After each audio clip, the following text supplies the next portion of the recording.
with another wonderful day. We have more blessings from our Lord and Savior Jesus Christ. First things first, my name is Kenneth Burr. My company is ILEG Technology Screens, which we're about to change pretty soon. Get this to come off. We got a couple major blessings that we needed to get this job done. So, we got a storefront. We have a couple of storefronts that basically want the ad tech technology, because again, it's fantastic for them, it's fantastic for us. We can use their platform, which we need store platforms to be able to show off the product and bring people to the store. It helps them out because it brings more customers to their store, and then we look around their store and see what they got down there that we can use to integrate with the technology we're selling. Also on top of that, the Apex Gamer, the Legendary Black, and the Luxury Cinematic, those screen paints are also going to be incorporated into some of these jobs we're going to be doing, because I do want to basically advertise the screen paints and the screens on that level that customers, even offline, can go out and they can paint these giant screens in their homes and businesses. So we're going to be pushing the screen paints, and we're going to be pushing the ad tech. I got to be down today. It's snowing. I got three blessings. I want to play in the snow with this stuff, so I got another chance to go out and play in the snow. But I got a chance to go to another storefront, and as I was in there walking around on the top floor, I noticed they have a very big area up there, huge windows, fantastic for the ad tech technology. And of course, I got their information, and always I can reach back out to them. I want to make sure my phone stays on the charge because I got to be out today. And I asked them today, was it possible if I could basically get access to that top area, that we can use it for our work area, for basically designing the screens in their area and also to the local area. And they said, sure. So that's why I said, the Lord bless for everything to work out, because that's one of the things I was thinking about, because some of the services we have are huge. They're big. It's going to be a big surface set. That surface set is, what is it? It's 40, not 40, is it 48? Yeah, it's 48 by 144 inches. That's a big surface. Now, one of the things we're blessed with when it came to the ad tech is that the Lord blessed us with a different type of formula. These screens don't have to be sprayed on. So the formula that he gave us is a special formula that when we apply the ad tech, we can use rollers. We never ever had to spray a screen ever again. It's a roller process. The only ones that have to be sprayed are basically the fabrics. But the fiberglass, no, because of the coating he gave us, it goes on as smooth as glass. So that I can't wait for that. So I got to go in there. Basically what I have to do is bring in a couple tables, but I do want to raise it off the floor when we do it, and design a platform, put a couple fans in there, and so that way we can dry and do the screen and be done. So the roll process, we can roll a screen out. This stuff takes fast drying time. We could wrap the windows in no time at all. That's what I'm planning to do. Next week, we're working on a film. The film is definitely very important because we can do films for the entire window be done. That's how we can do massive windows without spending a ton of money for plexiglass, even though this one's much affordable. We're going to use a film surface like they do tint in your car windows. We could do it that way instead, and it comes right out. So those are some of the things we're working on right now. I need to... Unfortunately, we can't show you the locations of stores we're working at. Because as I told you before, we have to go to court. The court date's coming up. I have to go apply in February for a few people who've gone out and done things about our company. They basically lied and said our products were coming out too dark, they're unwatchable, usual dumb nonsense. So I'm going to have to go to court over this mess, and I'm going to have to, we're following lawsuits over it because people went out and did dumb stuff. So I got to go through that process also too. And because of that, I got to explain to the judge, this is the reason why we cannot show locations anymore, because when we show locations, these individuals feel the need to go in and harass and threaten store owners. So that's the reason why we can't do that anymore. It was nice to be to show you that, but we can't show you that. So that's why we designed offline, an offline setup, so that way we can bring store merchants in a safe environment. They don't have to be, they can share each other's information, they can see videos and stuff like that. This is great for them. It's on all completely offline. And it's protects their identity. Because like I said, we had problems with people that were stalking the store owners and they were basically threatening them. So with that being said, keep in mind, I can't explain to you enough about how the digital age works. That emails, phone calls, text messages to these businesses, these people have the same ability we do. They can hire an investigator, they can find you. Any one of these businesses that you contact have the ability to contact police, FBI, the minute you send down a threat, the minute you basically contact the business. We have to let the judge know this in February. Well, actually, I have to go in February to file the report. I have to let the judge know it's in February that we were receiving a overwhelming amount of email, which we have to show the email, phone calls and voice messages, which they're going to hear all that because we all have it documented, and also too, people that were contacting other businesses and threatening them. So all that's before a judge. That's why I said it doesn't. You got to use common sense. I mean, I don't know how jealous does one have to be over someone's product that they're willing to go outside and break the law and threaten a store owner because they're mad because the product is functioning and working. If that's the case, all my customers, people I do business with, even the church, we did the promo demonstration. If it came to anything close to what happened in his apartment, it'll look the same way. So how in the world we're here in all these different locations in the there? That's why we're gonna let a judge go through the whole thing. That's why we're taking it to court. Let a judge go through the whole thing. So he's got to explain all that. He's got to explain all that.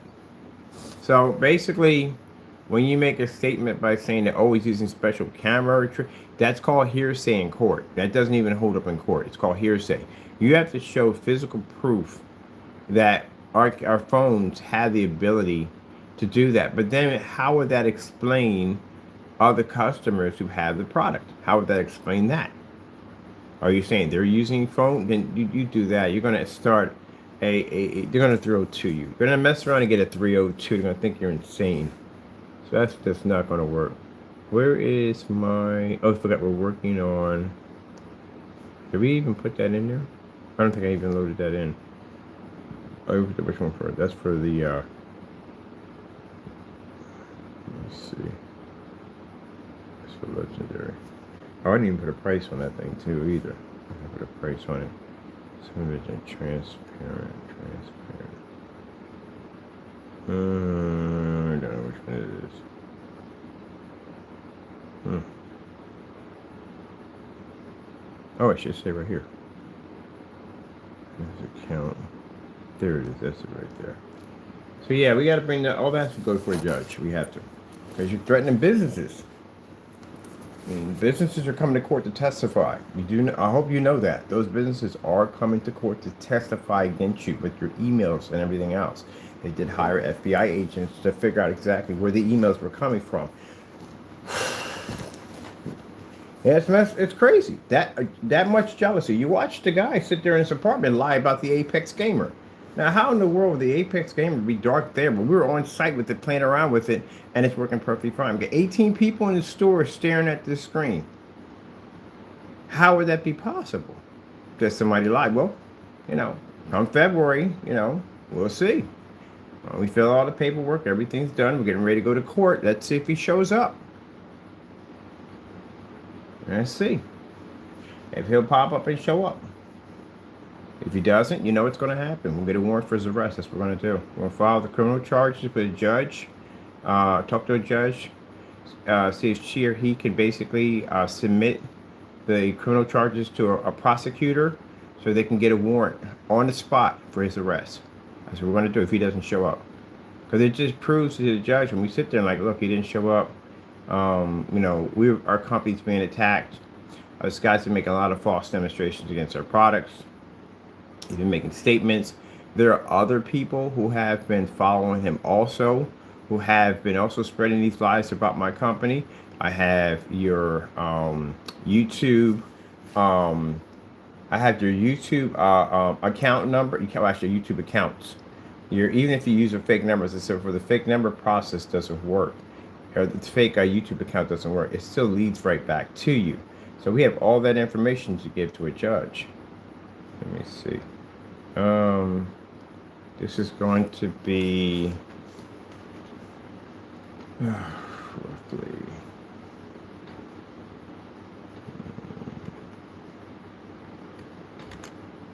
$672. So we're going to do the 48 by 96 for $672. Now keep in mind, as I said before, stuff that's marketed here, it's marketed offline too, also too. These screens are going to be displayed down here. I got a showroom. I'm planning to buy it. A rent where we're going to be selling our products offline. I'm actually getting a storefront because I'm getting a bigger one too. My storefront, I'm looking at store/warehouse, is 24,000 square feet. Why is it so big? Because I got other companies coming in with me with AdTech. So we got partnerships popping up where we're going to be working with other companies with AdTech. You know, you got a furniture store. I saw a nice furniture store, and I thought it'd be nice that we can add in, with the fixed frame screens, we can add in a pre-built screen. I'd rather just do it the motorized, to tell you the truth, because they're easy to transport out. But I think we're going to go with a fixed frame screen setup with furniture package deal. I think that'd be really nice. But the wallpaper doesn't require that at all. Oh, I forgot about the wallpaper. Wallpapers don't require any form of tools or anything whatsoever, or assembly. So if we do a wallpaper surface for a package deal, furniture package deal, that would be fantastic. That would be definitely fantastic because it's so much easier with the wallpaper. There's no tools, there's no assembly, there's no putting parts together. It's none of that. So I'm happy that we do have now a place to work at. We got a second place to work at. That's gonna be great. I can't wait for that. Let me see. For 672, and we don't have this. We have to put more information on this. Let's see. We have to Let me see. Front and rear projection screen needed for projector mapping, class, home, or business. Category panel system. Nope, not panel system. It's gonna be a full screen. This is a full screen. I'm so happy about that. Let's see. Perfect for advertising technology, which we can use that for that. 180-degree viewing angle. Projection mapping. Put that down there twice. Visual effects. Twice. Fully weatherproof. Submersible underwater. It can go outside. Daytime hours. Can be used in daytime hours, only 50 lumens. Can be used in direct sunlight. A resolution 720p, 1080p, 4K. Let me see. We need where you at? Fully ultra short throw compatible. I'm going to do an ultra short throw demonstration to be the first of its kind outside in direct sunlight at 12 o'clock in the afternoon. Watch a football game with a bunch of friends, showing you they can be utilized outside. So we do have a customer screen. Fully. Oh, I butchered this so badly. Fully ultra short throw. Customer has a screen coming out, which that's what I'm working on right now. That is 4 feet by 8 feet wallpaper surface. Screen's going to be ultra black. So it's going to be a black version of that. So now you can basically take any type of ultra short throw projector you have. Doesn't make a difference. Doesn't have to be a high-end projector. You take a projector costs $60. You stick it behind that screen. Your colors enhance. White levels. So you've seen the white levels on those things are insane. White levels are freaking are immaculate. You have a Infinity 2 contrast level, which means any projector you choose, that eliminates the whole entire thing. I gotta go buy me a $4,000 projector Because the contrast is, forget that crap. You don't we buying no high-end projector for that. We're not buying them. We don't use them. I'm on site with a projector. It cost me $16.25. I tell you right there. See the images I'm pulling up? At $16.25. You don't need it. It doesn't even have an HDMI port in the back of that thing. It's a 600 by 800 720p SVGA projector, and we're getting images like that. You don't need all that crap. The reason why I suggest you to spend the money for these expensive projectors is because the screens don't work. You got to buy an expensive projector to get the screen to function. And then when you pay for all that, you know what happens? You're still in the dark. Still in the dark with that caveman nonsense. That's just a good term right there. Caveman nonsense. That's what it is. This changes the game. So this new technology that we'll introduce to customers, this being a black technology at that, on top of that, man, the stuff you'll be to do with this thing will be insane. Like, you'll have no more barriers. There'll be no more like, oh, we can't have an open window, an open door. You can go outside on the porch and watch a movie if you want to. You can go in your backyard, whatever you want. The films are going to be available for customers. I think the customers would have a ball with the films. I think they would have a ball with it.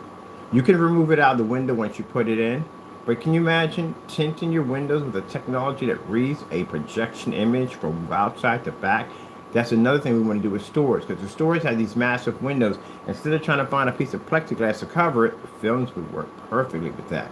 And since with this stuff, we just code it on one time and it changes anything to that technology. So this helps people out on so many levels. That's why I said that when you make a product, and this is for people who make products, it's a message to you. When you make a product, you don't want a product that's going to cost the customer more money and more headaches.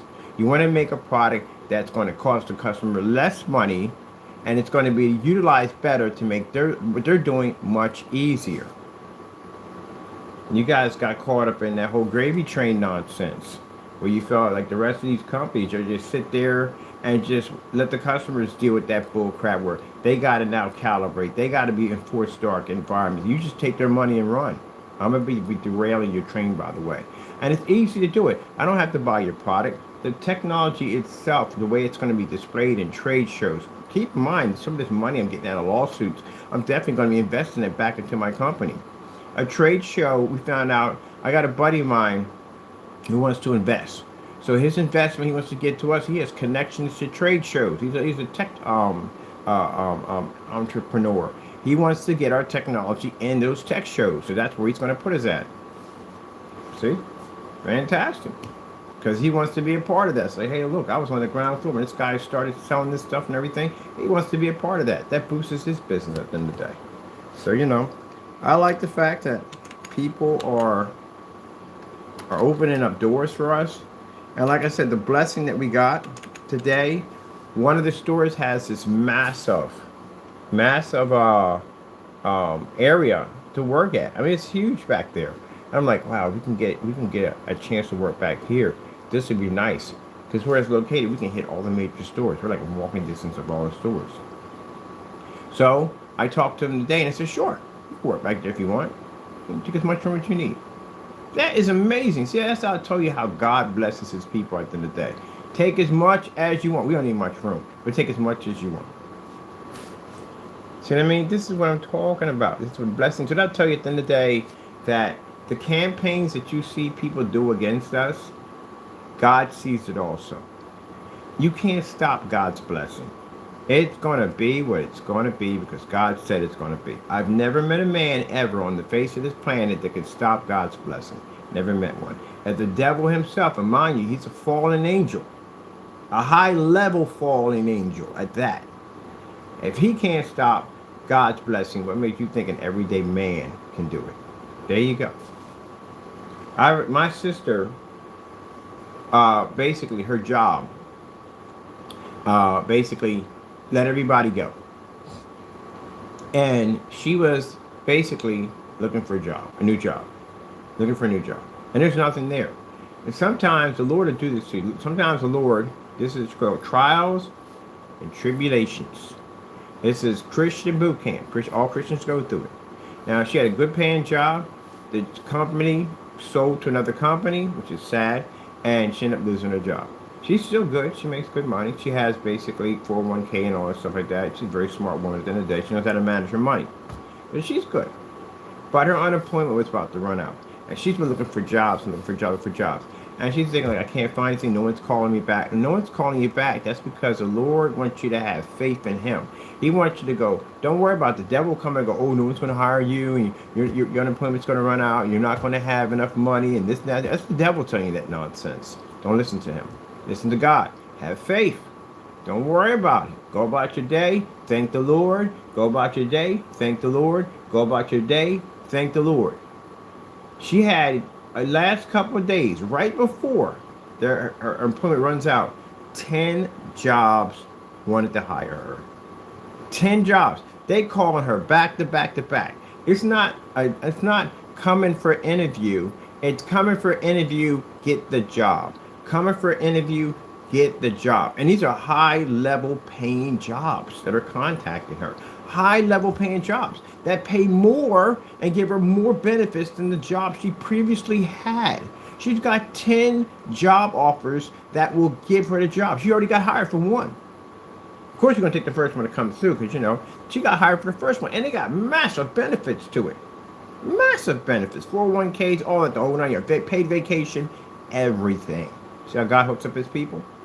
As you watched in my testimony, I'm going to write a book on this whole thing. Everything that went on, the court trials, and people were involved, I'm going to write a book on you. How these people came out and viciously attacked my company, business, friends, family, everything. Like I said, if we're wrong about this, we'll let the judge decide. At the end of the day, all this is going to be decided by a judge on everything that happened. If you feel you're going to pass any of the stuff that you did and you did nothing wrong, then you have no problem meeting the judge. If you do have a problem meeting the judge, that means you did something wrong. That's what it comes down to. We're going to take it before a judge. But all this nonsense that these people had tried, everything, they checked me on every single level you could think of. The Lord blessed us to have a technology that reads through direct sunlight. I sat there on the floor and made the statement. I called out to my Lord and I said, hey, if I'm all these things, Lord, let it be known. What did the Lord do? Lord blessed our Apex Gamer, which is one of the technologies that blew up. Devil got mad about that. I'm not even going to call you by J anymore. I'll call you the devil because it's pretty much what you're doing. You work for the devil. Devil got mad about that. Went in and basically came out having a technology that we were testing at one point in a store. Now outside, go anywhere we want with this thing. It just blows my mind. Right now it's snow. I can go outside and do a demonstration right now with a fireplace anywhere I want to go. Freaking blows my mind with this stuff. So we have that right there. Then we got other technology. All of our stuff blew through the roof. The ability to be able to do business. I went through one store. That's all I did. Walk into one store, talk to the lady. She said, sure. You can put it right here, no problem. Most people don't want you touching with their storefront windows. She was like, hey, put it up there. I put it up there. I set it up. She loved it. She contacts her husband. Her husband comes in. He goes, oh, I like this. Can we get these windows done over here too? Yeah, you can get those windows done over too. Mind, we don't even know yet if we can get a service to cover the windows because everything is in panels. So we don't know how expensive this is going to get for us to do this for them for free. But the Lord works everything out. You've got to have faith. So then we're sitting there. We know the projectors aren't going to cost us nothing. They go in. The guy is excited. He loves it. And then he tells me, he says, hey, I know a guy who's a big-time agent. And down here, he's a millionaire. He'll be happy to do business with you. He has a ton of stores. He's got connections and everything. He will be happy if he sees this. He's going to want this in all his stores. Now, mind you, ADTECH is also not only applied to glass outside, but it can work as screens inside. He owns football bars, restaurants, apartment complexes. That means now, when he, and that, mind you, keep in mind, the building we're doing also belongs to him also. So with that being said, he's going to come down, he came down and he was out there driving around, taking care of some business, and he popped up. So we now have a platform on the ADTECH technology that is way beyond what we thought we were going to be to do. Way beyond. I thought we had a couple of stores, we had some people come in, not a huge multi-million-dollar real estate tycoon is going to come in, and we're going to be working with him to apply that technology everywhere. That's a contract they're going to set up for us. Now, mind, that's just him. Imagine when we hit the major stores in there, like Dunkin' Donuts, Chicky and Pete's, all those places. They're major multi-million-dollar industries. They're going to see that technology. They're going to want to incorporate that technology. There you go. Already from the door. So that's why I said that all that campaigning of trying to make our products look bad, you wasted your time. Well, you didn't waste the devil's time. He got you to do what you wanted you to do. He got plans for you. He definitely got plans for you. But you wasted your time. How did you stop us? How did you stop the Apex? The Apex is going to be in multiple store locations. As a matter of fact, there's a guy that was talking about how he has connections with the city. He wants for a city contract for schools. He wants to repaint over all the projection screens. So again, how did you stop it? You didn't stop it because it's God's blessing. We're going to be in the school district with this new technology, showing it off and being able to show that they can operate in fully lit environments with the ad tech. But what you did get out of it, you got a lawsuit coming your way and criminal charges. We did file separate criminal charges as harassment and cyber bullying against our business. These lawsuits are not filed for Mr. Bird. These lawsuits are filed against our company and the building we're in. They carry more weight, that's why. They're going to look at it as a terrorist act. That's what they're going to see it as. See, that's why I said, if you got yourself in a type of trouble, this is why I said it's not worth it. So what you're going to have to do in the long run of it all, what's going to happen? Let's talk about the short, sweet long run. You're going to go before a judge. That's it. And you're going to have to prove in front of the judge that the evidence we have in front of you is real. If you can't, you know what's going to happen. That's it. That's as far as it's going to go. Judge is going to see all this. And you can think, I told you, we had this conversation about the IP and logins and all that stuff. Yeah, FBI, all those federal agents, they have that ability to track your information through an IP login. And I guarantee you, out of 100, I would say roughly, lucky, 98 was probably on a private server. 98% was probably on a public IP, IP. I guarantee you. I guarantee you that 98% of you are on public IPs. That means anybody can get you. I guarantee you. And you're saying I'm running Wi-Fi? Wi-Fi don't mean jack. Wi-Fi can be pinged off towers. They bounce your location. That's how they trace cell phones. They ping them off a tower. So it doesn't, none of that's going to hide you. Mind you, keep in mind you have to understand this too on top of that. This is the most important part you have to understand. If you think that, hey, look, I can evade man at the end of the day, well, not really, technically you can't. But you have to remember who we serve. We serve God. And when we serve God, God is the one who will bring you to justice. You can't hide from God. You can't hide from God's justice. Can't hide from him. So whatever you may think at the end of the day that I'm hidden in secret, you're not. The Bible speaks of it so many times about how man really believes that what he does is in secret, not realizing that his heavenly Father sees all things. You don't get away with anything. Let me see. Daytime projection screen. Outside daytime hours. To show they're compatible.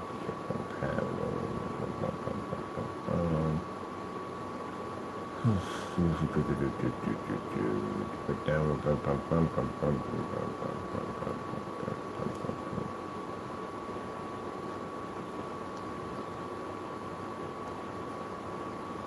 Incredible high ultra white levels. Now, would I be lying about that screen? No, it does that. I can't wait to show that screen off next to a gray screen in a showroom. You know no one's going to be in a showroom next to that. No one's going to be in a showroom. That guy's going to book us at a showroom in Vegas. None of them companies are going to show up next to that. They already seen it. I guarantee they've been online. It'd be stupid if companies don't do research. All companies do research. They know that thing exists. There's no one going to be in a showroom next to that. Especially a gray screen won't be in there. And then we can take it out. Our booth has to have 10 times more light than ours because that screen can absorb more light. We want to show that off. Got to put halo systems in. That thing's going to have a halo system on the outside and the inside. So the halo system we're getting for that is different. It's a fluorescent bar. And we have to install for that. That thing's only 10%. At 100%, we have to install fluorescent bars from front to back to show how much light it can absorb. Even over top, those over top lights that they have, ours are different. We have a scaffold system that brings the lights down and we can attach them in. So pretty much our booth's gonna look like a baseball stadium. If you ever been inside of a baseball stadium, how bright it is. That's us on B. So if you're in there and you're in the booth and you're looking at this guy's booth, and like, why is it so bright? It's got a lot of lights going. Yeah, and that's when it's absorbing all that. You know you got problems. There's no way in the world you're going to compete with a screen that can eat light like that. And then they can go outside and play. Mind you, we're at 2,200 lumens when we're outside. Inside the window, where I had to do the demonstration, and inside with the ADTECH, that was it projectors 2,200 lumens. And eco mode, they're 18. So if you look at, my buddy was looking at the demonstration with the Apex. The Apex was roughly around 6 feet from the screen, where you have people with ultra short throw projectors at 3,000 lumens, 4K, high-end machines. You're sitting a foot away from a screen. You can't operate in a fully lit environment, yet we can do it on a commercial environment, fully lit environment at 6 feet away in eco mode at 1,800 lumens, and still read 100% black, perfect color balance, and ultra white levels. That says a lot. So that demonstration we just did in that environment puts every YouTube demonstration to shame right now. It does. How are you going to be an influencer and come on and talk about a $3,000, $4,000 machine, and we did it at $16.25? That put every influencer to shame. Any influencer comes in and talks about, oh, I got the projector right here, I paid about roughly $5,000 for it. You're in a dark environment. You can't even show a contrast level. I'm in a storefront commercial. Commercial and home is two different things. The lighting is two different things. And your projector costs how much? And you're how close to the screen at 3,000 with 6 feet at 1,800? Your projector's 4K, mine's 720p. God knows what your resolution is. Mine's 600 by 800 SVGA. I'm not even using an HDMI port in the video. I'm using an adapter, which should basically cut down the signal, basically diminish the resolution capability. And you guys are in the dark every time you turn on a contrast level with a projector that costs that much money. There you go. So that video put every influencer to shame. Because again, it's crazy that someone spends that much money for a projector and they're trapped in the dark. Let me see. Count size. This is changed here. There's no way in the world. Man, I spend that much money for a projector. Man, I better be to take that thing outside and watch a movie outside with it. I ain't dead serious. That's a lot of money to pay for a system that you can't even take outside.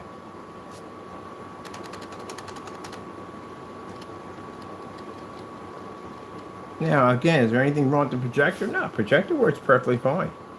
Projector works perfectly fine. It is the surface it's being displayed on that doesn't work. That's the problem. The projector works perfectly fine. Let's see, transparent. Are we capped on this? We're capped on this. Projector works perfectly fine. The problem is that it's a shame that the influencers go on there and they preach this mumbo jumbo stuff about how you have to do this and do that. And then people make faulty products. They go out and they preach the same nonsense that the influencers talk about and forum sites talk about. You're all wrong.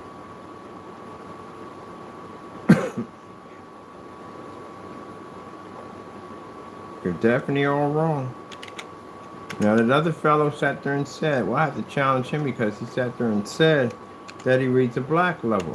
There's no way in the world you're reading a black level off that. That's virtually impossible. There's no way in the world that screen is reading a black level. Let's see. As a matter of fact, I'm going to send him an email and ask him before we go down this road, does he read black? Let's see. Trans.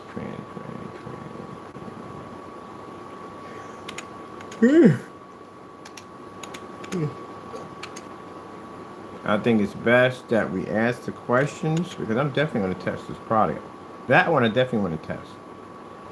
And goose screen. I want to see how goose screen reacts to that screen right there with the white levels.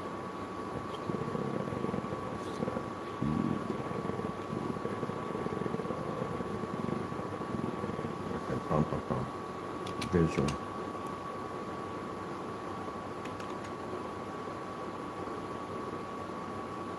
Now, where you put the C? Where's C coming from? Visual. Visual. But yeah, wonderful blessing. I figure while I'm in here, let me get some of this stuff done. Because I have to be on site today. Visual.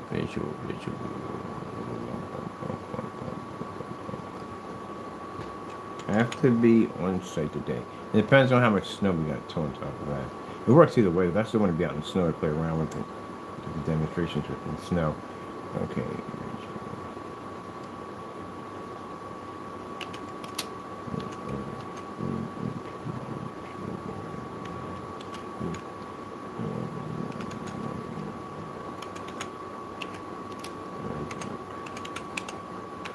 All right.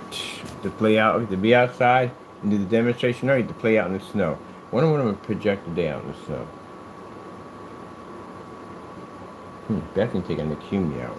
I'll definitely play around with that. Oh no, we don't have to take the Cumi out. We can go to another location. We can take one of the bigger ones out and play around with that. Oh yeah, I got a platform too. I can stick it on.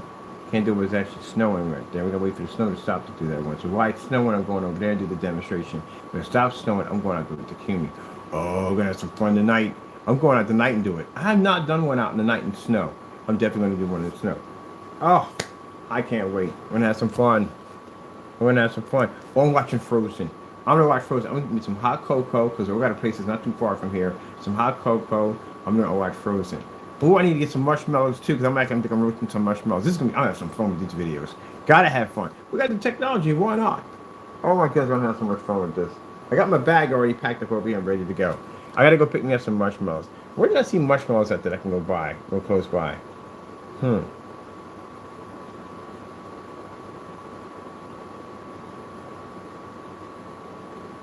Alright, I'm gonna put some marshmallows. I'm doing a hot cocoa in the snow. I'm taking the big screen with me. I'm definitely taking that. One of these big screens with me. The Flex, the larger surface. I'm taking that with me. Because I can just shove that in the snow. I can use the snow to lock it in. That's what I want to do. I want to have it packed in with snow around it when we do the demonstration. Oh, we're going to have so much fun. I can't wait to get up there and have some fun.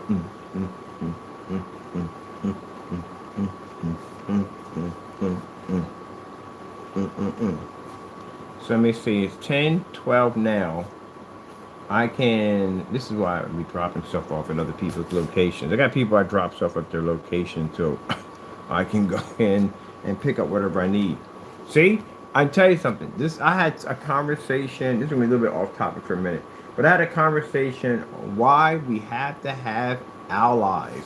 It's just so stupid that we wage war against our own allies, which we need. This is the thoughts of an old man that doesn't understand the vision of what needs to be done and how it has to be done. That's what happens when you have old man visions. Ugh. You're just stuck in an old man vision world. I hate to bring this into the video, but that's what Trump is. Trump's an old man.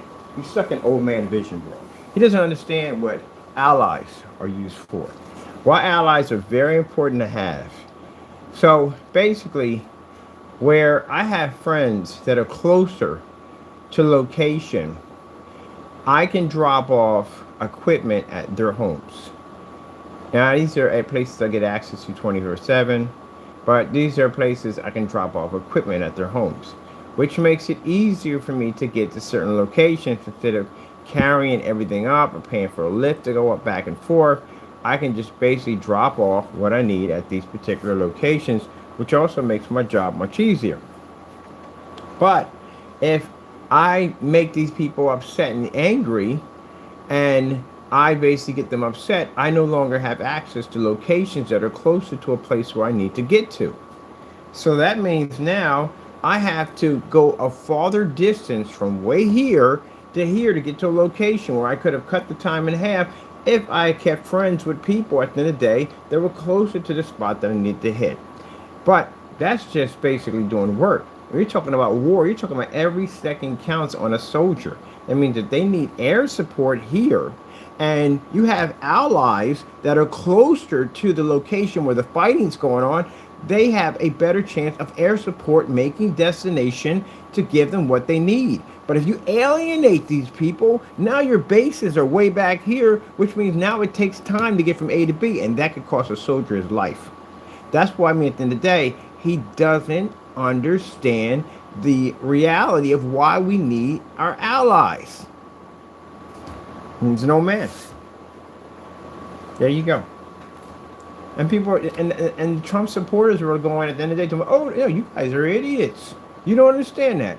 You don't understand the whole point of having bases in different countries. Why that's important. Number one, to have a base in the country, it brings revenue to the country. It also brings protection for them. If something pops off, there's a military base there. So the chances of someone waging war against that particular country is going to be rare because, again, they're dealing with the United States. They're not going to wage war on us because they know what's going to, the repercussions are going to be. So it's protection. It also brings money to the economy because you have soldiers. Soldiers spend money. Soldiers will go out and spend money on this, spend money on that. And on top of that, like I said, it's great for the economy. But on top of that, it helps us because if we have a war here, we need to get from A to B with our fighters to be able to give them air support. We can't give them air support if we're traveling from way back here.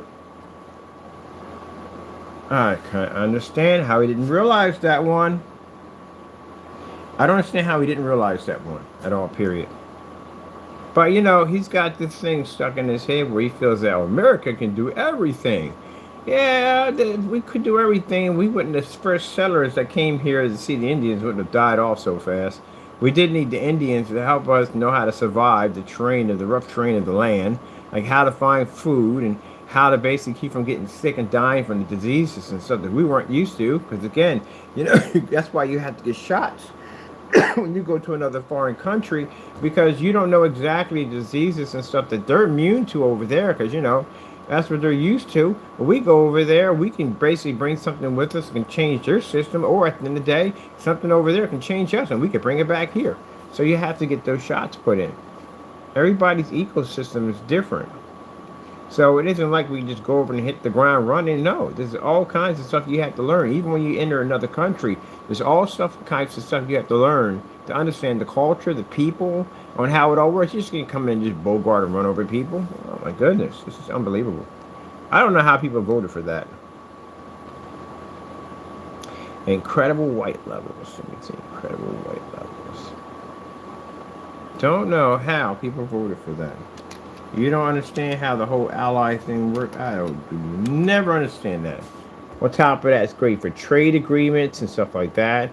I mean, they have things that we need at the end of the day. We just can't be going out and drilling in the middle of the Antarctic and doing stuff like that. I mean, it causes all kinds of eco problems at the end of the day. Just can't do that. We need people for trade. Cut off our allies with Japan, you're definitely going to have some problems. All your stuff is going to go through the roof, especially China. All your stuff is going to go through the roof because everything you have is made in China. Then you're going to start something called a financial war, financial trade war. You don't want one of those popping off. We don't have anything over here made in the United States. I really can't find anything here made in the United States. Incredible high ultra white levels. Incredible high ultra white levels. Let me see. Incredible high ultra white levels. This says color ultra infinity black.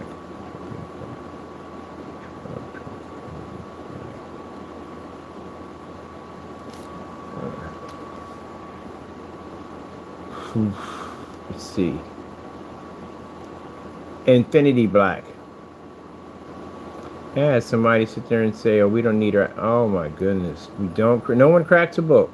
No one possibly cracks a book. That means your son, your daughter, your mother, father, whoever's over there fighting, has a better chance of survival because we have a base there to launch ships from A to B. We have international waters that we can be in with an aircraft carrier that can give support to our troops because we have allies. We have allies that would join us in battles against fighting against other countries. We need the allies. But, you know, some people don't know how that works. You really don't know how that works. We're a powerful country today, but we can't take everybody. And mind you, you watch Fallout, everybody's got warheads. Everybody's got warheads. It used to be that only America and Russia had warheads. Everybody literally has a warhead. So, yeah, we need to be able to communicate and talk with each other, try to work things out. Can't be running the thing gun-ho and do what you want to do. But as I said before, every man on this planet, including Trump, will answer to God. Every man. And everybody takes hell lightly. Oh, it's just hell. Yeah, okay. You don't want to take that lightly. Let's go with incredible, vivid, beautiful, bright colors. I still can't express this enough about the dark color levels that are not being read by gray screens. Like, they're missing that whole category of dark colors. But when we get the, when we get the whole warehouse unit set up with the different stores and stuff, I do want to put in educational class on teaching people why that gray and white screens don't do what they're supposed to do. We need to debunk that theory that a gray and white screen is going to work for your projection or business setup. We need to debunk that theory because that's been a lie for a very long time. I mean, at one point, yes, I would say yes at one point, because before black and darker technologies like gunmetal came up, yeah, then they had that ability to say that. But now, truthfully, they don't read 100% black. Let's go over to back to here. Right now, I got time to do this because all my stuff is packed up. All my gear is ready to go. I'm going to be leaving out in a few. But I'm doing this at the same time, catching up, getting some stuff done here. Incredible, vivid, beautiful, bright colors. Incredible. Front and rear projection technology. All right, I'm going to add some more just later on. This is going to work right now. This is just a prayer. Okay. We got the viewing angle in here. What's the viewing angle? Viewing angle should be 180. That's the physical size screen for the screen. All right, these are going to be wallpaper too. Wallpaper surface. Let me see.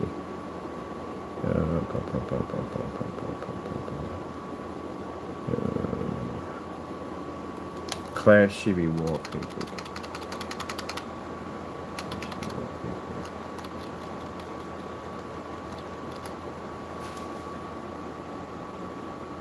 Let me see. Let's see, category class. Category class.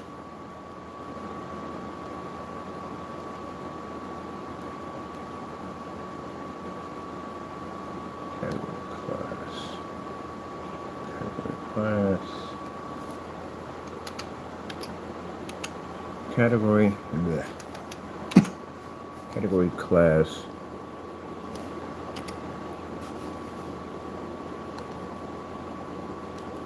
Home theater and business.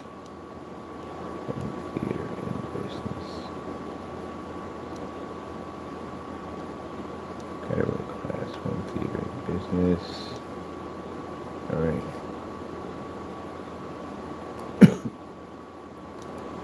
Sun fusion energy gain. Sun fusion energy gain.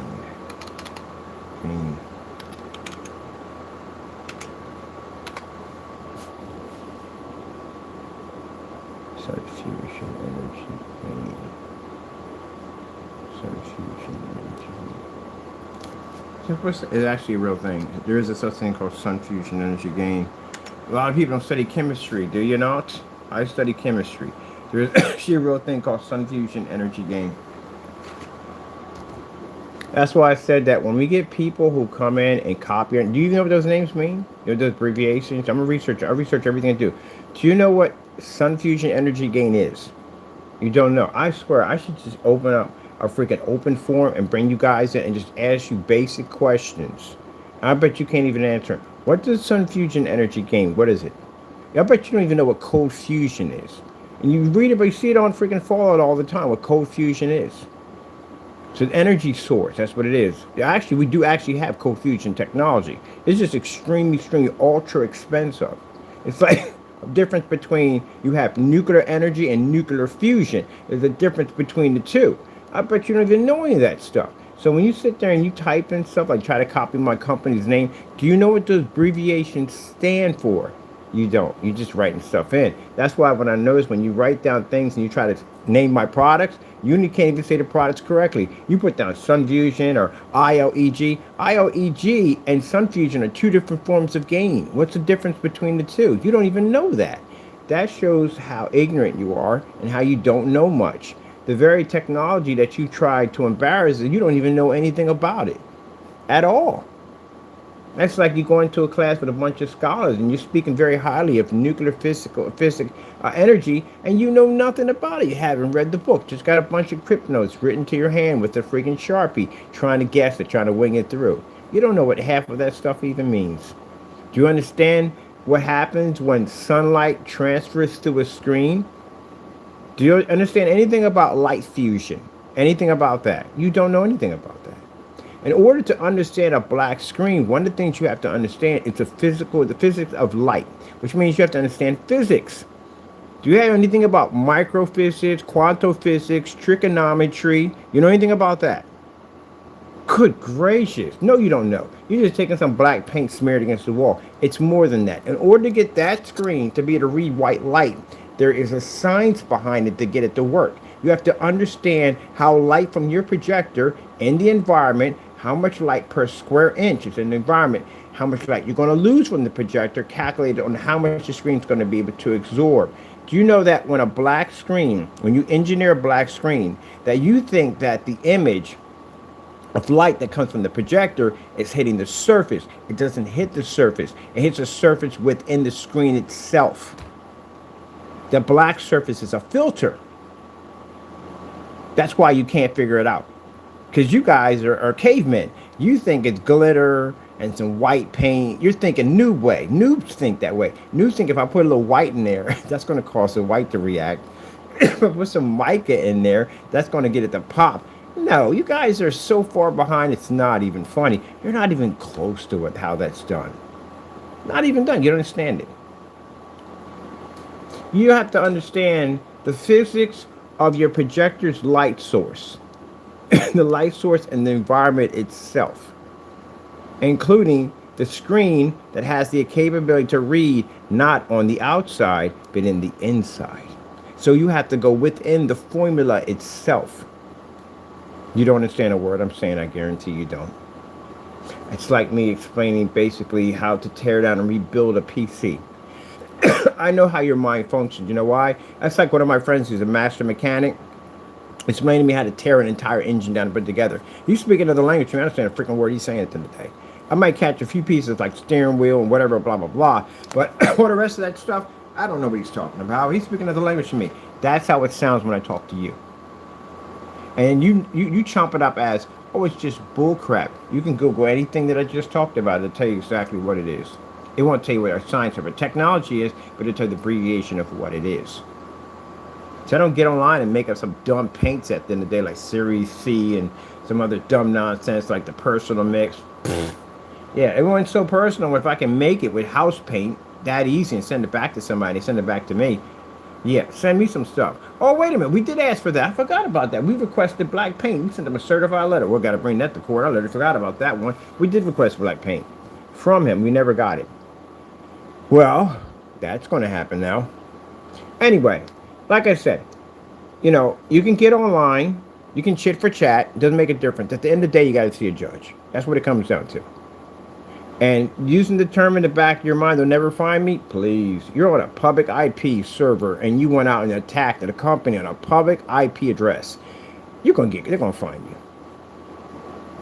You're caught. You just put it that way. You might just do me a favor. Just take all your money, just give it to me, and let the judge kick you in the privates. Because that's just what's going to happen to you. I had a friend of mine, high-level ITI,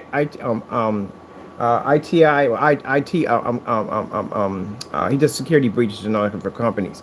And he was like, Let me guess. They're on a public server, weren't they? I said, yeah, they were. He said, oh my goodness. He said, you know how easy it's going to be to track those guys down now? He was laughing his head off. He said, how stupid can you be? And why would you open up? Either they go through, when you go through Google and you put in all that false information, like fake email and all that stuff to make the account, right? And then you go out and you attack, they're going to go through Google's database and they're going to find your emails. All that stuff. You can put a fake account. It doesn't make a difference. Put a fake account in, put a fake email in. It doesn't make a difference. It's your IP address that's connected to it. That's where you messed up. That's the carbon footprint that you put in. So you thought you were hidden all that time. You're not. Your IP is connected to it. That's the part you didn't get. You weren't on a, you were playing a video game and there are two options for servers that pop up. Once it's dedicated, once it's non-dedicated. The non-dedicated is a public server. The one that's up top is a dedicated server. That means somebody has their own server that they have that maybe, it depends on how they're operating the server. It could be private. If it's private, that means it's their own server belongs to them, but it could be a server that basically, that's a VPN server that's designed to mask IP addresses and whatever. It could be one of those servers that you can game on. It's more stable service at the end of the day, depending on what their connection's going to be. But if it's public, that means everybody's on that thing. Everybody. That's like how to get you to understand this for the naysayers. Let me get you to understand it. Internet connection, your IP address, right? So basically, when you're setting up a connection that's residential and business, the difference between residential and business is residential, you all share from the same pot. You have one big pot and all of you share from that pot. That's why at certain peak hours of the day, the internet starts to slow down because there are so many people, there are more users that are on at that particular time. That's why your speed slows down. When it starts off, it's super fast, right? But then it starts to slow down because at certain peak times, the internet is being used more because you're all using from the same pot. But in business, they use dedicated, which means that I'm not sharing from anybody. I got my own dedicated PPI address. That's what I have. I can have 15, 16 of these suckers. They're all different. I just pay more money. But at the end of the day, I have a dedicated private line for me and for me only, and no one's on that but me. That's the difference between business and residential. We get better perks because we're business. If my line goes down, they're out there the same day to bring it back up because that's going to cost me money. If yours go down, they'll see you next week. That's why anytime I've ever applied for any type of internet service, every single time has been business because of the perks that business has. I'm not sharing my signal with other people. That's crazy. And Wi-Fi is even crazy enough. You have got to be a nutcase to be on a freaking public Wi-Fi server where everybody else can pick up. Oh, heck no. You nuts? No. They definitely got to lock that down. Oh, man. You got to be crazy. Yeah. You got to be crazy. I'm going to tell you one thing. When you got console gamers finally switch over to PC, it's a different type of Apex gamer, a completely different version of an Apex gamer. You're going to get the opportunity to game with PC gamers, and they're different. They are much different. You're talking to somebody at the end of the day that can build your rig at the end of the day, redesign it, program it, upgrade it, modify it. That's what you're dealing with. You better make sure that you got private the connection hooked up. You better make sure. You better make sure you mask all that. I got private servers under my desk. Then when I go in a game, I click those things on. I have no idea what I'm dealing with when I'm gaming with one of these guys. I don't know. When you get locked out of your account, you lose everything you have. You're not dealing with some console gamer at the end of the day. A console gamer, you'll have some of them that do have PC skills. They do both. They do both PC and console. I do both PC and console. But they're gaming on a console system. The chances are going to be gaming on a mass IP address is they're doing something they're not supposed to be doing. Now, if you're on there and you're watching the gamer tag change out at will, which I've seen that a couple of times, people can change out their gamer tags at will, stuff like that. They're modded in rooms and stuff like that. There's a 100% chance that basically you're on a mass IP address. There's no way in the world they're in the open. That means they get caught by Xbox. Xbox will ping their freaking system and it'll come back and like, hey, there's something wrong with their system, and you're done. That's how I got banned from Xbox multiple times. They pinged my system. They came back and said I had hardware in my system that didn't match what they had. My hardware was different. So I got a hardware ban. I came home, I clicked on my system, got a 9999999. You know how that goes on 360, 99999. Other words, you banned for life. Because it tells you what you're being banned for. Hardware modification. You get another one comes up, 99999. Gamer tag modification, gamer score modification, stuff like that. All kinds of stuff in there. They can ping your system. So I figured a way exactly how to keep them from pinging the system. I went in and I applied for a business account, which gave me a dedicated line, and then I bought in a system that would allow me to mask and hide my IP address and ping it somewhere else so they couldn't come in and catch me. Because at the end of the day, I wasn't basically going into rooms and cheating. I never go into a server where you have people in there. That's unfair. I hate it when people do it to me, so I would never do it to that. I would set up my own dedicated server setup and bring other people in to play with me, and we do cool stuff in there. And that's how I get a chance to meet other modders. Like one guy made it rain witches and Left 4 Dead. I was like, oh, that's freaking sick. He said, wait for it. We're in the cornfield. He said, wait for it. Wait for what? It started raining witches in there. Like, oh, that's sick. See, I think, and that's another thing too. If you're going to charge people $1,200 for a system, give them modding capabilities. You just have to do it where people say, we want modders because modders cheat. No, give the modders a separate dedicated room for themselves. You're going to charge me $1,200 for a system, I better be the mod on it. Ain't no one in the room to spend $1,200 for a system. You tell me I can't mod on that system. That's bullcrap. So give them a separate room for them that they can go in and mod. They're not allowed to mod online in gameplay because that'd be cheating. You would never win a game because they can make themselves immortality. They can make their bullets hit you from halfway across the room. They can go invisible on you, or they can go gigantic on you, just stomp you all out. So you would have an advantage point. But make a room where they can go in there and they can have fun with their creativity. That's what you do. That's what you allow them to do. And then the cool thing about it is it gives people a chance for them to be able to get the exposure. Every modder wants to be to show off what they can do. They want to be the show off they want to do. So give them that platform. Give them a platform. They can go in there and they can basically mod and do all kinds of cool stuff. And people can come in and rate their mods and stuff like that. Now that's how you build a gaming system at the end of the day. Because now we have that over on PC. On PC we can mod whatever the freak we want. We don't get banned for that. I can mod whatever I want over there. I don't get no bans whatsoever. As a matter of fact, you can even sell your mods. So that's fantastic.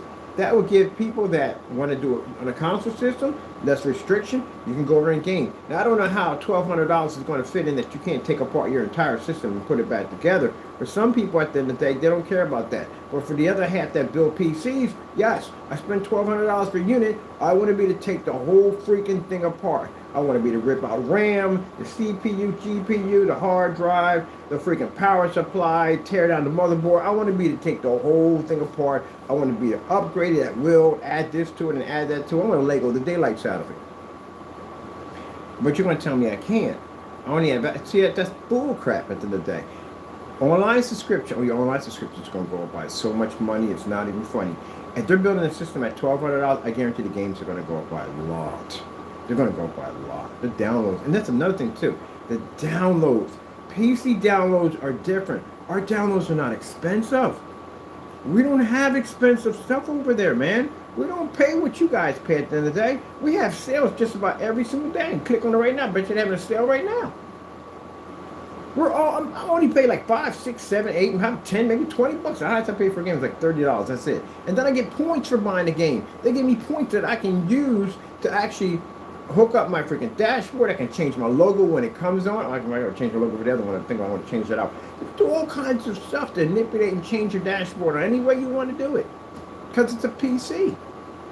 But if they make your system $1,200 and it's supposed to be PC worthy, then shouldn't you have the same option as PC? Shouldn't be paying for a subscription cost, right? That's bullcrap at the end of the day. When you sit there and you got to figure out you're online, you game with friends, you got a gaming family, you know, and now you got to turn around and spend $60 to $80 for a subscription cost so you can continue to play online. If you don't play, you can't use your system. That's bullcrap. My system, I can play most of my games offline.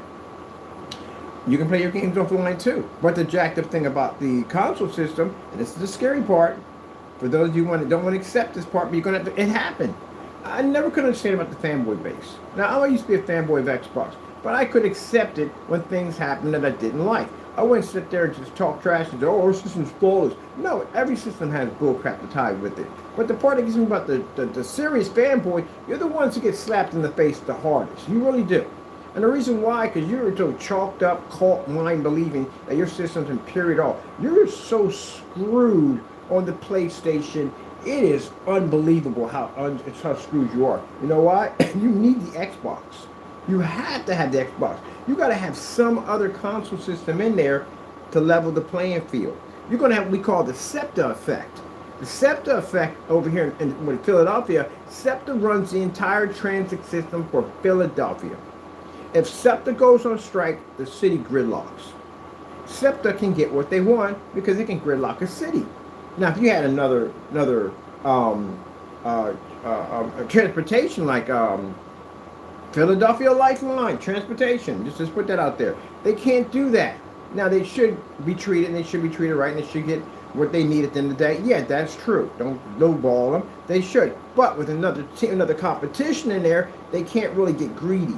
Because we can take another transit. We don't need you. There you go. But the problem is, what you fanboys, you think, oh, PlayStation's the only standing system. At the end of the day, we're good. No. You're screwed. You're screwed. Because now they know there's no place for you to go. And if there's no place to go, corporations get greedy. Ain't about you at the end of the day. What's your fanboy? You got like 40,000 games. They don't care about you. It's money. Your green is all they care about. Your game and all that. Well, don't pay for their Mercedes and their fancy trips and their hotels and stuff like that. They like things like to do. Your little games don't pay for that. What pays for that? Not your collection, not your loyalty doesn't pay for that. What does pay for it in some way, but your money pays for it. They see green. So if they're the dominant system, this is the first time this is going to happen in history. I've never seen in my lifetime. I've saw so many games. You got Atari, you got Jaguar, these different games. You got all these competitions against each other. This keeps us happy and giddy. Why? Because every time these systems competition with each other, we always get new stuff. Like we get the freaking track and field, we get that robot, we get the game glove, we get all the cool stuff at the end of the day. We get freaking Game Shark, all this stuff that comes out, you know what I mean? Because they're in competition with each other. Sega CD-ROM, TurboGrafx 16 with a CD-ROM, the gun, we get all kinds of cool stuff because they're in competition with each other. But if all the competition leaves and it's just one system, you're screwed. And the reason why you're screwed is because now they're going to say, you ain't got no place to go. We're going to charge you whatever the freak we want, and you're going to pay it. And you know you're going to pay it. They'll charge you $1,000 for a system, you'll pay for it. They'll charge you $1,200 for a system, you'll pay for it. They'll charge you $100 a month if they want to for the live stuff, for your service to pay online, you'll pay it. Because you got no place to go. You don't build PCs. These are for the group that don't build PCs. You don't build PCs or none of that stuff. You don't got no place to go. Where are you going to go? A person that builds PC, he don't care. Believe me, go build a PC. I don't care. I'm going to build a PC. I don't really need this system. I'm going to buy it. But a person who doesn't build it in the day, which I told you, educate yourself on building the machines at the end of the day, you're stuck. They know you can't go anywhere. They're going to charge you to the roof on every little thing. Your game's going to go up to $100.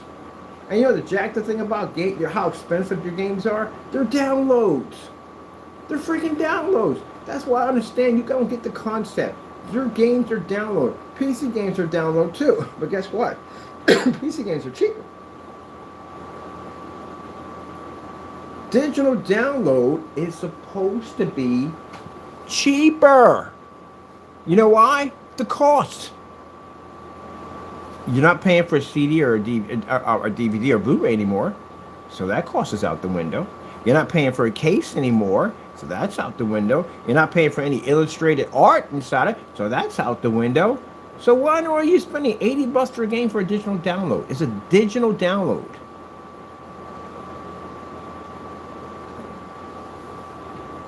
They're getting y'all dirty. And for all you fanboys, especially for ones who, no, actually fanboys that don't build, you're at the mercy of them. Whatever they're going to charge you, you're going to pay for it. If the scalpers don't get their hands on it first and you don't touch anything at all, but chances are scalpers are probably going to hit that thing. See, the difference is that if a scalper hits a console system, you're stuck. Because that's your whole system right there. Where if a scalper hits like a graphic card of us, how many different graphic cards we have for PC? Yeah, all PCs don't run 5090s or 4060s, 4070s, 4080s. What do you run on that? We have so many different versions of graphic cards, it's not even funny. So for them, if they took out the latest card, well, big deal, I don't care. I can game on this one. They took out the latest RAM, we can play on this one. We got so many parts to our system, it's virtually impossible. They're not going to go after some older stuff and hold it hostage. They're going to go after newer stuff. But we don't need that stuff because we don't need it to game on. We can game on whatever we need to game on. We got so many options, it's insane. Where your system, if they hit you, that's all you got. That's your entire package right there. Gone. For how many years they're going to hold on to it? That's another nightmare. Bigger nightmare you have? Bigger nightmare. It happened to you in the game. It happened to you. Console system changed to a different console system in the middle of the circulation of a system that was supposed to be next gen. I've never seen that before. Some of you at the end of the day, I've been gaming since Vector Graphics and Pong. I've been around the Odyssey system. You ever have an Odyssey system before? Oh, I had one. You had Atom? I had one too. Some of you probably don't even know what Atom is. But I had one. I had Atom. You have an FM Marty? You have one of those? What about Japanese imports? You're in the era of Japanese import games and all that stuff? Probably not. Some of you probably are. Some of you not. Because my account goes from 18 and up. If you're 18 and up, anywhere between 19 and 30, you wouldn't know anything I'm talking about at all, period. So, not saying you wouldn't know. Some of you do have, are game gurus. You do know some stuff, but some don't know. I sit there have conversations with Gen Z, like, what the frick is an Odyssey? Oh, my goodness. Why? Anyway, I explain it to him, bring it up to him. Yeah, this is Atari Jaguar system. A controller that looked like a freaking, I don't even know how you explain that. Hey, so to this day, I don't even know how to use half those buttons on that. There's a ton of buttons on that. I don't know why I went down that road. There's a big controller. And you Xbox fans, I have the original Xbox, the real big controller with the huge massive jewel in the front. I have one of them. When they first came out, I got one of them. But anyway, getting back to your system, I even got a PlayStation. Did you know PlayStations didn't come with the online capability? You had to buy an adapter that plugged into it so you can actually go online and play. It came with SOCOM. There's a little voice, little microphone system like you have for your cell phone, the kind of wire system, and you can talk and command the other PC, other AI robots in the background where to get them to command what you want them to do. I had that system. So when you Sony family, you know nothing about Sony. I had Sony when it first came out. I had it with Toe Shinden and Jumpin' Jack Flash when it first came out. I paid about roughly $400 for it. Oh yeah, I had all that stuff. Everything. I still got it in my collection now to the day. But anyway, yeah, you guys are screwed. Because you have a Pandora's box over and over the top of your head. Who's to say that when Sony brings out their system PS6, that this is supposed to be their high top model, right? Their best model, best of the best. And then they come out somewhere in mid-launch, about a year later, with a new system. In the same circulation timeline that the other one's still in. That means all the money you spent, $1,200, if it's going to be that price, is now you bought a standard system. Because they just bought out a new system right after that one was out. That's what just happened to you guys. PlayStation Pro. You know, the funny thing about the whole thing about the PlayStation Pro and all this is interesting. The digital version was the future version. They got you to buy an older version that had an optical drive on it. Which, again, is not the future of the technology. The future of the technology is digital download, not physical disc. So what they did is they went out, I guess they sell off some of that inventory, the old disc. I'm just speaking out off the top of my head, but the old disc. Let's get rid of some of these. Let's figure a way how we can get rid of somebody to get them to buy it. This is what we're going to do. We're going to make a digital version, charge $400, but charge $500, close to $600 for the version with the digital on it. To make them believe they're going to need that digital. And you guys went out, some of you bought the digital, smart, but those went out and bought the version with the optical drive on it. That thing's completely useless now, because now when you basically switch over to the 6 or switch over to the Pro doesn't have an optical drive on it. The Pro comes optional with optical drive. Now, you know what's even funnier? This is even funnier. This is a good one right here. Backwards compatibility. Backwards compatibility doesn't work when it's digital. When you're digital, everything is backwards compatibility. Do you understand how funny that is? I actually heard that one of the comments. PS6 is going to be backwards compatibility. I don't think that would be a problem if it's digital. You think it's going to come with an optical drive? I don't think it's going to come with an optical drive. Because it's funny, because those of you who bought the digital, you're the smart ones. You literally bought the system that's the future. Because when the PlayStation Pro came out, it didn't have an optical drive on it. It was separated from it. That means those who bought the one with the digital, with the optical drive on it, you just probably bought hardware they're trying to get rid of. It's packaged in this, and there we go. Like, you know, the limited edition PlayStation, that's the same thing that you have as the Pro. The only difference is a case and a couple little trinkets that come with it, which you could buy anyway. Nothing special. Now, like I said, if it came on and had the original startup as the original PlayStation, now that would have made it different. But they didn't do that. They probably could have, but they didn't do it. That'd have been nice. That'd have been really nice. That'd have been worth $1,000 for it. That'd be worth $1,000. But still, it's one of a kind.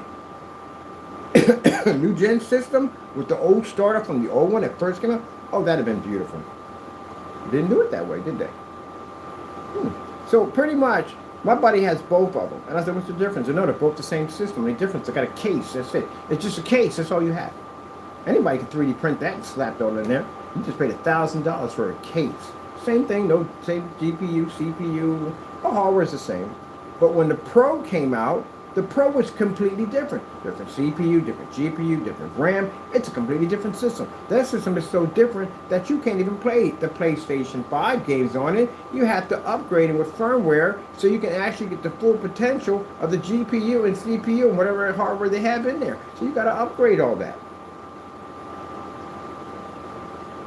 So now you have your rift war. You have where people among PlayStation fanboys, they do fight each other. You have people say, "Well, I got the Pro system. What do you have?" Oh, that's the original. Now the sad thing about that is people who went out and bought the original was supposed to have the next gen. You don't have a next gen. You have an original gen. They have Pros are the ones who have next gen. Usually when you see a whole transformation of a new system, that means it comes at a launch. That means a new system's coming out. These are people who understand console, who play console. It's very easy. If you've been back in the era I've been at, you watch the transformation of console after console after console, you've seen the same track record. The Slims, there were no such thing as Slims when you got to the Nintendos, and when you got the Genesis, and you got the all the other systems. There was no slim version of the Neo Geo. Neo Geo had a pocket version. That was basically about it. The only thing you've seen that would come out of a console system was a portable version of it. That was it. But there were no slim versions of it. They were portables. So, getting back to that, I've never seen a slim N64. Never seen one. Ever. So they were just portables. You know, portable version that was basically we get Nomad, which is the portable version of the Genesis. You have Game Boy, portable version of the NES. That's what you would have. And it came with the NES color and all that stuff. And NES, you can print stuff out, stuff like that, whatever. It was pretty cool. But anyway, that's what you came with. But now they do systems where they nickel and dime you. We bring in a slim version of it. We just charge you more money for this system, but we got a slim version. But the only thing they would change on it, like the Xbox 360 had so many different versions. You had a Halo version, you had a Gears of War version, you had a Resident Evil version. They were all different versions, but the only difference was they just had different hard drives, different cases, different controllers. That was it. Red controller, blue controller, Halo controller, whatever. But you still had the same hardware. The only difference is some may have bigger hard drives than others. That's it. But the Pro came out and bought an entire brand new system in the mix of a system that was supposed to be a next gen. Which means when the PlayStation 6 launches, how do you know that the $1,200 you just sunk into your system, that they're not going to come out and bring out another system that's more powerful than the one that you just had? Now, back in my day, that would be unheard of. Like, why would they do that? The system's still in circulation. They're still making games for it. Why would they do that? And then later on, when that game goes out of circulation, then you would see the newer version come out for it. Put your pre-orders down, pre-order for your games. You know how that works at the end of the day. But I've never seen where I bought a game and in the middle you would have add-ons to it. Like you would still have the base for the Genesis, but you would have the 32X. You would have the CD-ROM. You would have add-ons to it, perks to to beef up the system, but not an entire brand new system. The only difference between Genesis 1 and the Genesis 2, the Genesis 1 was a little smaller, it was compact, but the Genesis 2 at the end of the day had the little stereo system, and a phono jack, and plug in the side, you can adjust it up and down with the sound. Pretty much the same thing. They brought you out a whole new system. That system was so new that you can't even play a PlayStation 5 game off of it. You have to have a Pro. It has to be firmware updated. So, when the new system comes out, the 6, how do you know that they're not going to bring out a 7? Or bring out a 6 Pro? Oh yeah, 6 Pro, not a 7, a 6 Pro. And you just sunk $1,200 into a system. What I'm going to find funny about these new systems when they come out, oh, it's going to be hilarious. PC is going to have a ball with you. They are. Now, you can't take that thing apart. Wait. You can't take the whole thing apart? You pay $1,200 for a console system, you can't take it apart? How much your games cost on that? Oh my goodness. Are you kidding me? That costs more than my cell phone bill. That's insane. That's really, some games cost more than a cell phone bill. That's crazy. Can you mod on the system? Question, you paying subscription? Oh, you paying subscription costs for that? I'm going to tell you something. Parents, don't buy your kids any more console systems. It's gotten robbery to the door. It's a robbery. That's what it is.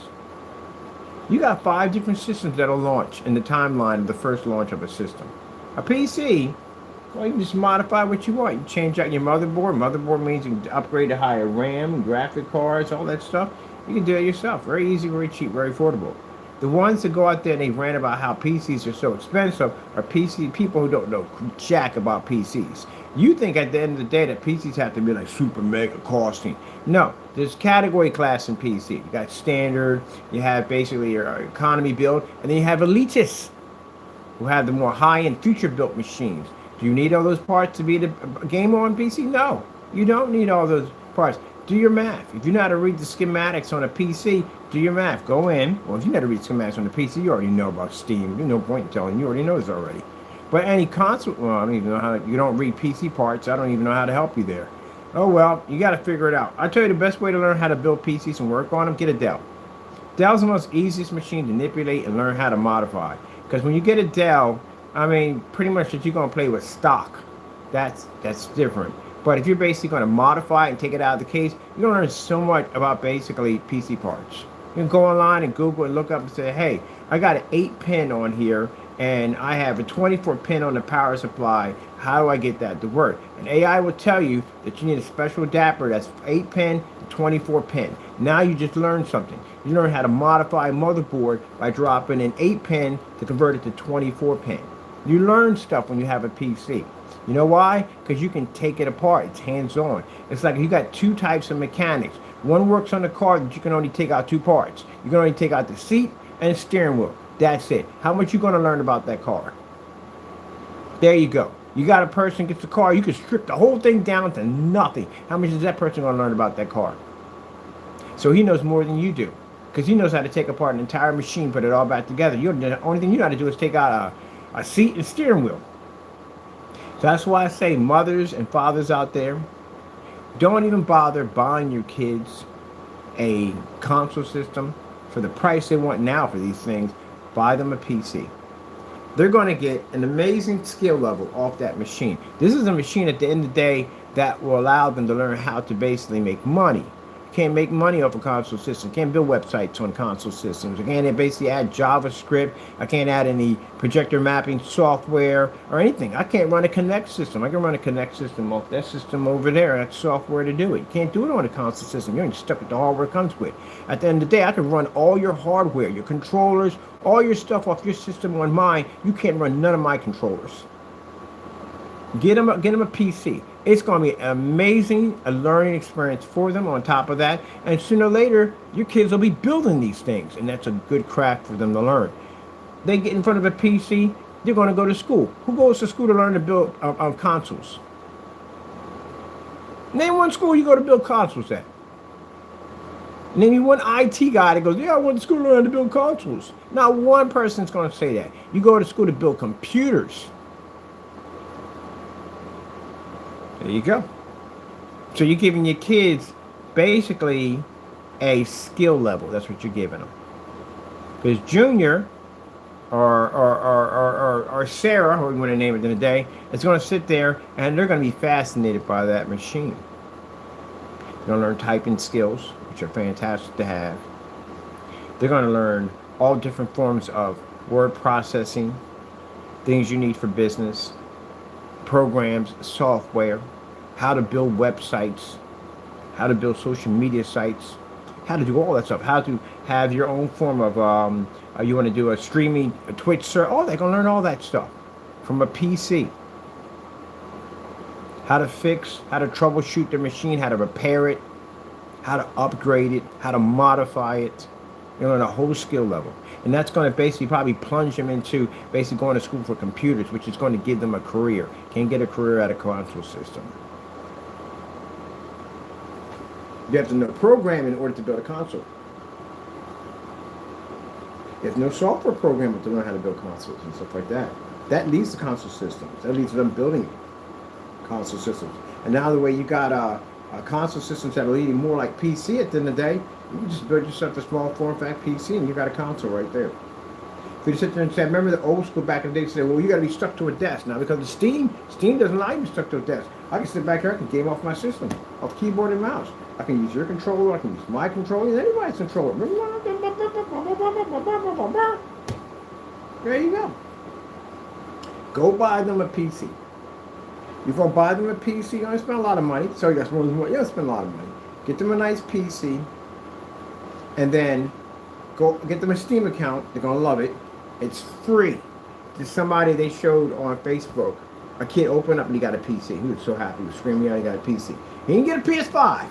He got a PC. I typed down the bottom, welcome to the PC Master Race, little man. I told his parents, go get him a Steam account. It's free. And they got a ton of free games in there. And them games are good games. Not cheap, crappy games, good games. And when PlayStation has free games, they do. They got free games. But technically they're not free because they got to pay for subscription costs. They're not free. Another thing too I don't like about console, and this is where I'm old school, mind you. I played in the era where we didn't have online subscriptions. You know, when you got a console system, let's talk about real console. Not your console, real console, old school console. You know, when you go and buy a game, it was all about the game. It wasn't about apps and going on YouTube and Facebook and blah, blah, blah, and all that downloading bullcrap. It was about stick the cartridge in and game. That's what it was. Come over with a bunch of your friends, N64, put Bond in. All y'all getting there and just dog each other out on a 4 split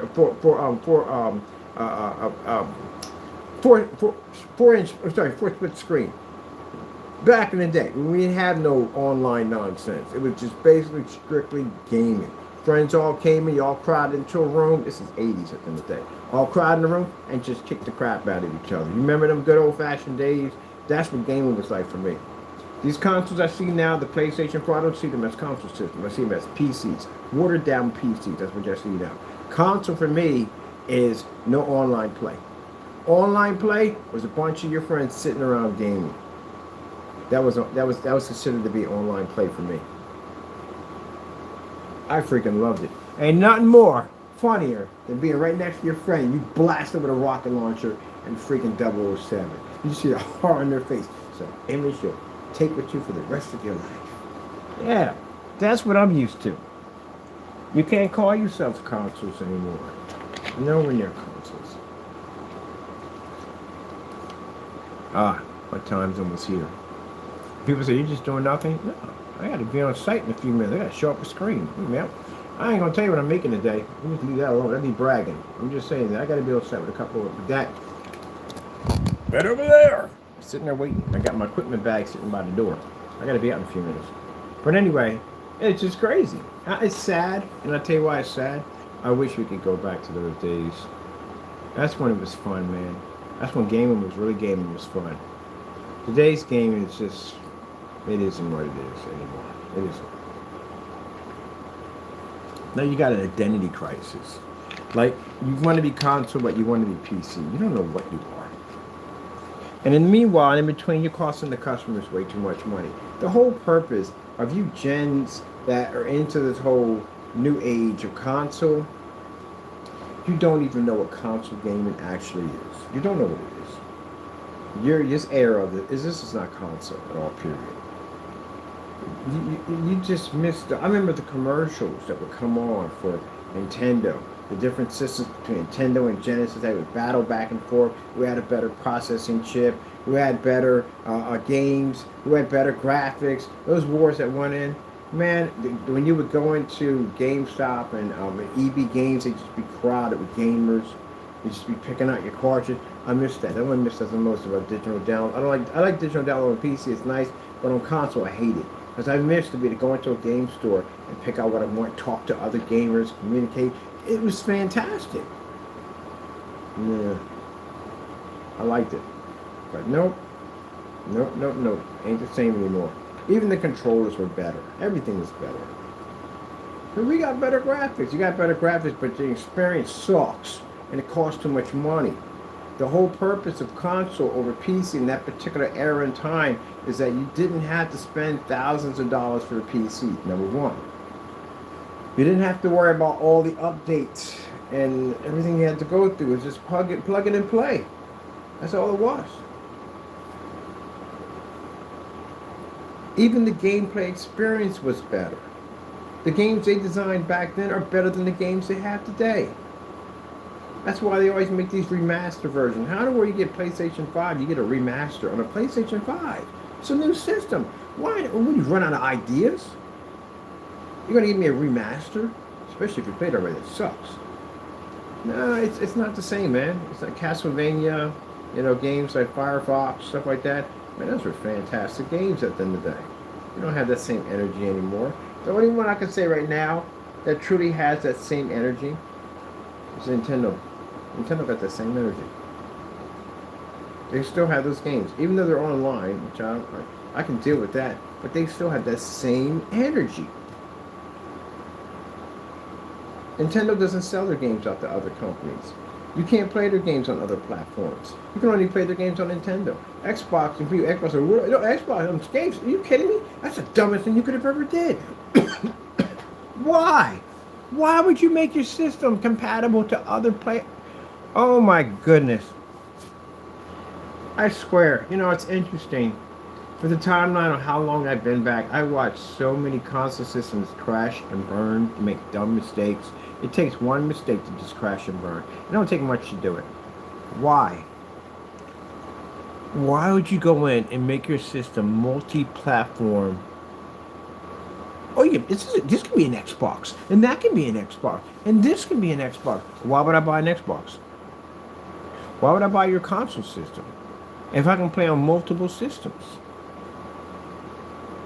That's kind of a kick in the face. If I spent money for your console system, what's the point? If I can play it on my cell phone, I can play it on my tablet, what's the point? The whole purpose of having like the Xbox 360 and the console systems they had before that and after that, where you can only play on that particular unit. If you wanted to play freaking Castlevania, you can play it on Nintendo, you can play it on Genesis, either one you want to play on, but at the end of the day, you can only play it on the systems. I can't play it on a cell phone with the telephones around too much around the time, but you know what I'm talking about. You did third party. So third party basically is what Neo Geo did. When Neo Geo went out of business, they went third party. They decided to lease their games out to other companies. The same thing happened with Sega. Sega, when they basically dropped their console system, they leased all their games out to third party. That's why you see Sonic the Hedgehog on a Nintendo, which you would have never seen that ever. That's just madness, man. I told y'all from the door when I sat here on camera, and I said, I bet you my system's going to be roughly $1,100 to $1,200. Did I not say that? I said it on camera. I could go back and show you the video. And somebody was like, no, it's going to be $700. You don't know jack at the end of the day. See, this is how I know noobs that don't know jack about games and people who do. It's never happened in history. In any history of gaming, it has never, ever happened. I have never seen a new system come out and cost less than the system that launched before it. I've never seen it happen. So how in the world do you have the PlayStation 5 that launches, but the Pro costs more than the PlayStation 5? Why? It's got better parts. So if you're going to launch a PS6, how is the PS6 going to be less than the PlayStation Pro? Right? Think about it at the end of the day. That'd probably been a good marketing strategy too. If they gave you a new system in the middle, ooh, dang, that's actually pretty smart. So if they gave you a new system in the middle of the next gen system, that means they could charge more money for the PlayStation 6 and get more money for that system. You ever think what you guys don't? Anybody think? A lot of people do think deep like that, but that's actually not a bad strategy. So basically, because it doesn't explain why would you bring out a next gen system when you already have one right there. Why would you make it better? So I can see why they did that. I mean, just saying, I'm just saying off the top of my head, take it as a grain of salt, great of saying or whatever to call it.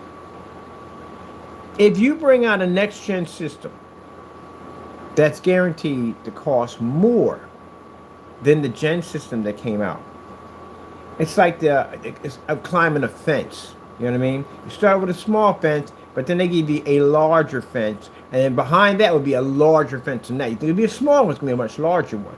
So, in terms of what they did, I'm thinking maybe they could have done it this way: that they bring you out a new system. You buy the new system, it costs more. So that means if they want to bring out the 6, they can get a lot more money for it because they can charge more than the previous system they brought out after the first system. If they didn't bring out the Pro, that means the Pro would have been probably $800 the most. But they probably want more than that. And they probably want to put better parts in it too. So let's bring out a Pro version, and then we'll put better parts in the Pro version that we can charge more money and get a better system that they'll understand that they'll have to pay for because it comes with more expensive parts than the previous successor. Oh, man, I hope that's not true because, man, that's brutal. That's like setting you up for the serve. You know, they bouncing the ball back and forth, and you're sitting there waiting for it, and they just put it up in the air, and then they bounce it up slowly, and you get that one person, like 6-something, that kind of, boom, got arms built like Schwarzenegger, that ball traveling at 100 miles an hour, take your head clean off. They set you guys up good. If that's the case, they got you good. It's like the like right now what YouTube's doing. YouTube's doing what Hulu's doing. Same marketing strategy. Those you remember when Hulu came out, Hulu was free. Adam Baldwin did commercials for it. It was an alien from another planet. And Hulu used to be a service that was a free TV platform service that you can watch TV for free. It used to be free at one point. All the TV, all you can watch for free. Now at that time they didn't have a lot of good hits on there, but it still was all free TV with no commercials, right? Then all of a sudden, boom, commercial popped up from Subway. So I remember because I went through it. Subway commercial popped up. And the thing was, they didn't show different commercials. They showed maybe 3 commercials, but they were random back to back to back. So you Subway. And you got, that would drive you nuts. Then they go from Petco. Whoo, new commercial. Petco. Then they go back to Subway. Oh, it'll drive you nuts. It's a marketing campaign. They flood it with commercials. When they flood it with commercials, then they advertise, we got a service that's actually commercial free for like $8. And you're thinking, $8. And you're already hooked on the shows. You got shows. They know you got shows on you watch. You're hooked onto it. They can basically go in and they can see your shows, what you watch, how many hours you watch. They got marketing campaign AI technology to monitor everything you watch and everything you do. How many hours do you watch this show? That's why they give you the suggestion that pops up. Maybe you like this. Maybe you like that. Maybe you like this. People under magnifying glasses 24/7. You didn't figure that one out on your freaking accounts and you watch Netflix and Hulu. Yeah, you're monitored. But anyway, so they know how to market it to you. So they know you're hooked on these certain shows. Chances are you're not going to give them up if the show's not available any place else. So what you're going to do, you're going to pay that $8. Now, they got $8 out of you on a service that was supposed to be free. At least no more commercials. Now, next stage is inflation goes up. Things cost a little more money. Now that $8 has turned into $16. But you're going to pay it anyway because you're hooked on the show. What's $16? You're going to pay it. Same thing like Netflix did the same thing. So for Netflix doesn't have commercials. No, it doesn't have any commercials, but you pay a very high cost on Netflix now. YouTube does it now. YouTube had a commercial that would pop up. It'd be short and that'd be it. Now you got a commercial that can last 30 minutes. You have back to back to back to back to back to back to back to back to back. Sound familiar? Back to back to back to back to back to back to back commercials. Sometimes a show will start and a commercial will pop up in the middle of the show. You know why they do that? And the first beginning of the show, right there, commercial pop up. Now when that commercial pops up, it'll have roughly like 3 commercials back to back behind it.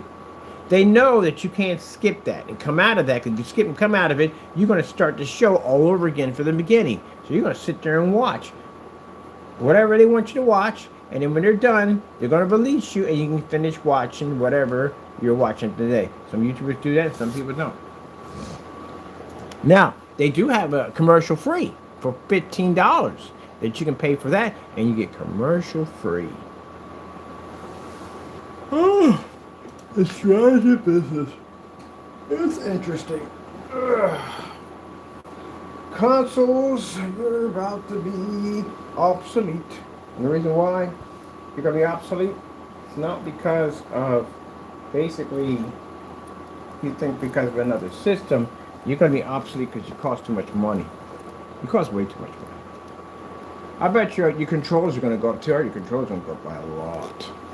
So your controllers, subscription costs, all this is going to cost money. You know what that's going to do?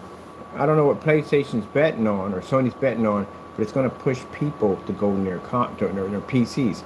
Now you see why the Steam Deck popped up. The Steam Deck, even if it is $800, it's a lot cheaper than a $1,200 system. Even if it's $1,000, or it's $1,000, it's still better than a $1,200 system. Because that, why? Because you can take those things apart. Steam Deck is designed, the Steam unit they have, the Valve Steam machine, whatever, it's designed for you to modify and take apart. As its free online subscription. You can play all different kinds of components and parts, so anything I want to do, I can modify it, everything I want on there. And you can run Windows off of it. So what do you think would be better for you? And the library is endless. So, nah, $1,200. They can't charge for that. That system's not going to be $700. That system's going to be $1,200. But wait till the sticker shop kicks in. $1,200. Oh man, that's going to hurt. Especially with them controllers costing that much money. I'm curious. Yeah, if they have any information on it. $1,200. Man, you better hope you get it. You better get insurance. You got to get insurance or something like that. You're going to have to get insurance on that. It's going to be expensive. Now, you know what I'm going to do? When I see somebody, they do cross-platform, or PCs game with you guys, I'll be ranking on you guys all day long. You pay $1,200 for that thing at the end of the day. Giant paperweight. What can you do with it? I can game on. I can game on mine too. What can you do with it? Is it a computer? What's a computer? Technically, no, it's not a computer. Like, can you take it apart? Can you modify? What can you do with it? Like, what can you take apart off that thing? Oh, just RAM? That's it? Oh, that's right, hard drive. You got just hard drive? That's all it takes. You can't upgrade anything on it. What's your subscription cost for that thing? Oh, well, no, mine's free. I don't pay for the subscription cost. Can you mod on there without getting banned? Oh, you're monitored on those things. Huh, interesting. You have no way to work. Can't even liquid cool those things. Right? You probably can liquid cool them. You have to take it apart. $1,200. I'm gonna get liquid cooling. You better have $1,200. You better have liquid cooling on there. They give you freaking 16 gigabytes of RAM on a $1,200 system. I'm curious. What would be the specifications on the PS6 when it comes to RAM?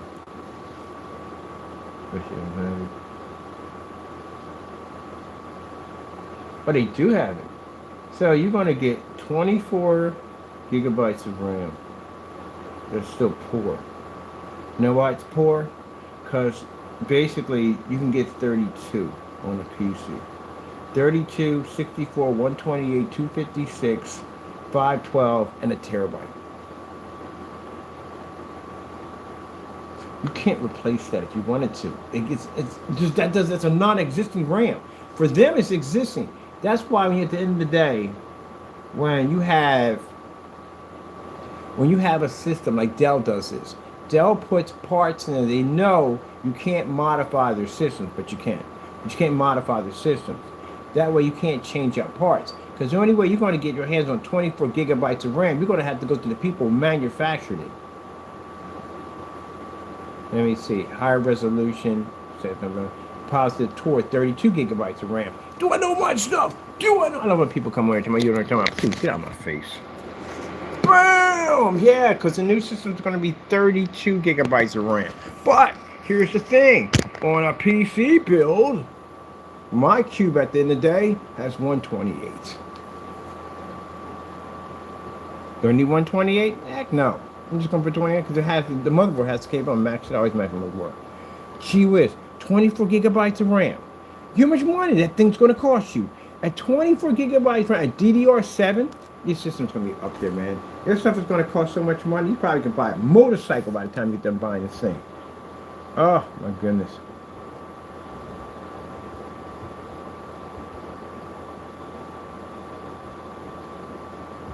Let me see. That alone tells you it's going to cost a lot of money. What's the hard drive space going to be on the PS6? You get 2 terabytes for storage. It's not good. Because the games are going to take. I guarantee the games are going to take a whopping amount of memory. But 2 terabytes. Any system has a basic 2 terabytes in it.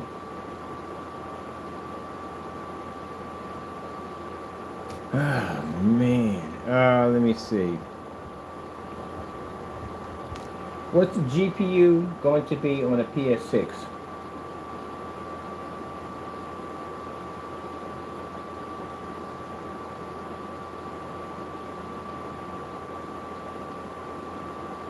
So the GPU it's gonna be pretty much just a high-end GPU RTX between a 40 to 50 series. You're not getting 5090. They put a 5090 in here, and you have how expensive your system would be with a 5090 sitting on top of it. Your system is not gonna be no $1,200. Try $6,000. You're gonna pay a lot of money. That's not a cheap card at the end of the day. Your card's gonna go to the roof. There's no way in the world they're going to give you a 5090 on there. It's too expensive. That's not going to happen. What is the cost estimated for the PS6? Now, they're saying that... PS6 PS6 will range from 500 to 600. That ain't going to happen. There's no way in the world you can put 24 gigabytes of RAM. DDR7? For 600, that's not going to happen. Starting base price, your system's going to be $1,200. I guarantee you, $1,100 to $1,200, maybe $1,300, maybe $1,300 for a more advanced model. But there's no way in the world. And think about it. At the end of the day, the PlayStation 5 doesn't even have DDR7 at 24 gigabytes of RAM, and it's between $500 and $600. That's considered to be not even the Pro. Yeah, that's not even the Pro. So how in the world, if the Pro doesn't have 24 gigabytes of RAM with DDR7, but the PS6 is going to come out and it's going to be $500 to $600? That's impossible. It's never going to happen. You're going to pay $1,200 for that system. Xbox is going to be $1,200. And what's the point of paying $1,200 for the Xbox system if you can play it on any other system you want to play it on? That doesn't even make any sense.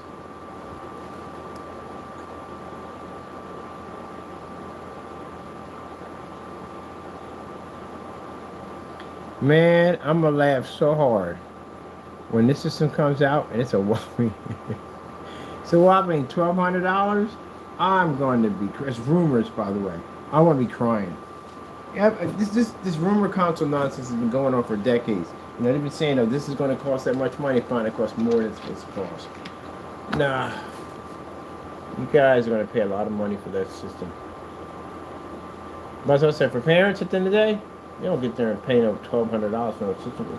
Go buy them. If you're going to buy them something, Get them something that's going to be worth the investment. Buy them a PC. Go and buy them a PC. That's what you do. Find something that's worth the investment. It's a machine they're going to learn from. They can be educated with that machine. It's a machine they're going to learn how to build, how to assemble, mod. It's going to teach them skill levels that they can go to school and advance their skill levels to have a career. Go buy them a PC. And not just buying them a game system, you're buying them a future. You're buying them a future. That's what you're giving them when you get them a PC. You learn so much with that machine. Can't run softwares and programs off a console system. You can't. They want to get into projector mapping applications or anything they want to do. They have PCs to do that. You can't do it off a console. Like I said, the reason why I say it is because consoles cost so much money. Consoles are dead. That's it. They're dead. That system costs that kind of money at the end of the day. They're dead. There's no way in the world no one's going to spend that kind of money, especially with the economy the way it is. Who the freak going to spend $1,200 for a system? Ugh. Now I know influencers are going to buy them because they're curious to see what they have to. Because for their channel, they have to buy them. But that's not going to be worth it. And any PC builder at the end of the day is going to sit there at their channel and laugh at that like, oh, you got to be kidding me. Wow. Y'all cost more than a Neo Geo. More than a Neo Geo. Neo Geo is the most expensive system that came out. That cost more than that.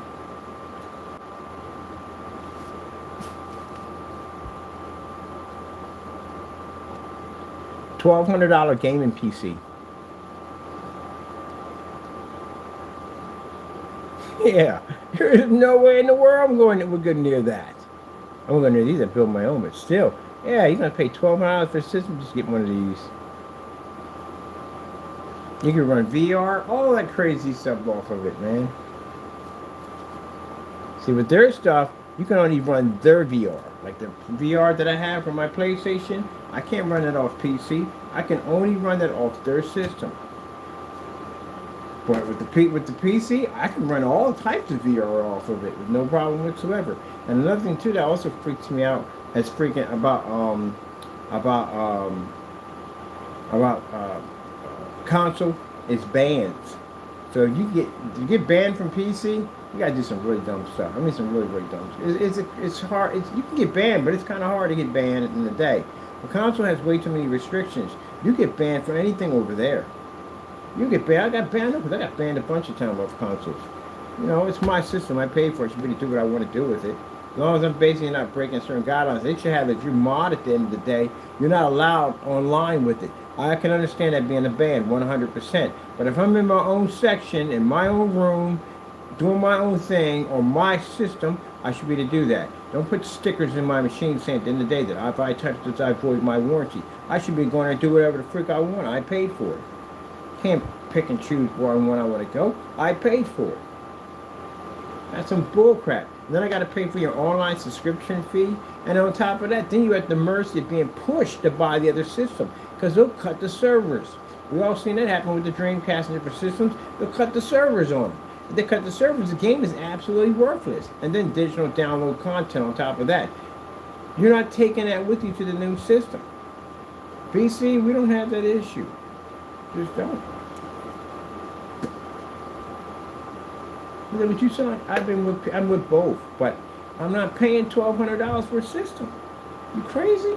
Something I can't go in and manipulate? Heck no. Only reason why it was worth paying the money for the online subscription for my PlayStation back here or any other systems I paid for, because I wasn't paying that kind of money out. $500 for a system, that's as high as I go. $400 for a system.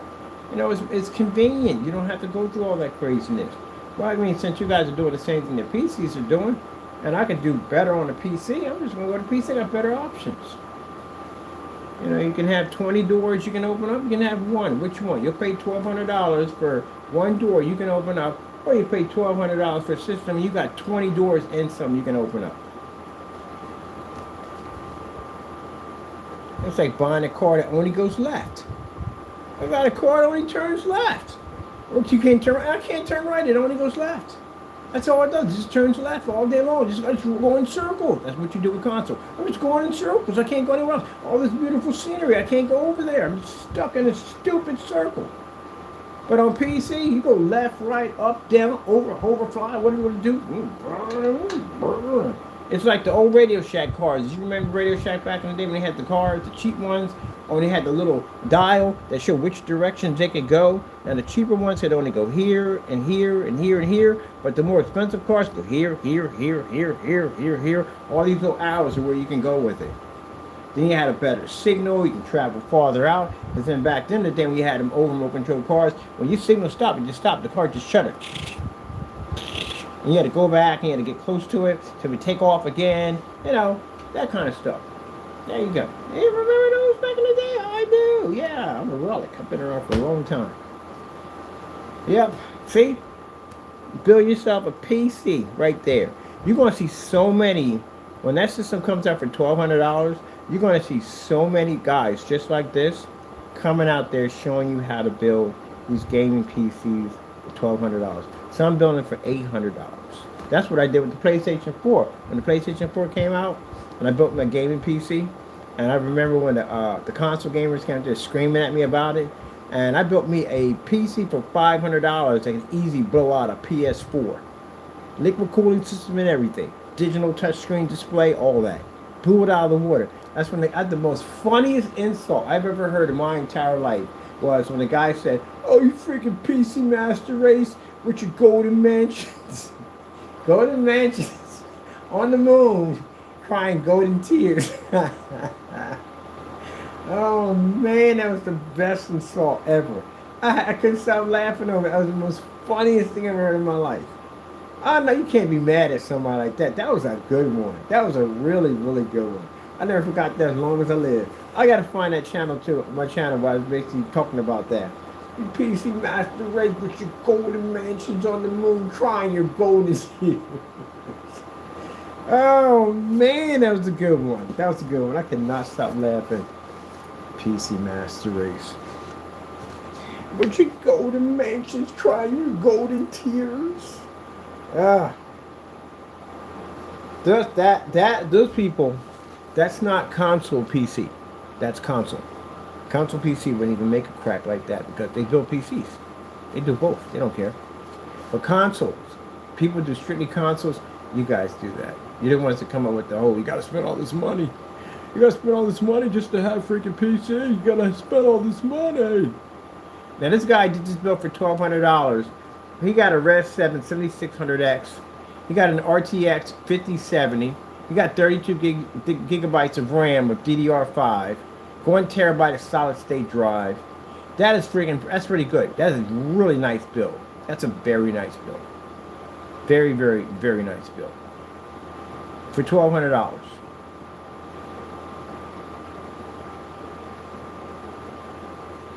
And he got 32 gigs of RAM, and that's what it has 24 gigabytes of RAM. There's a 5070 in it. At $1,200.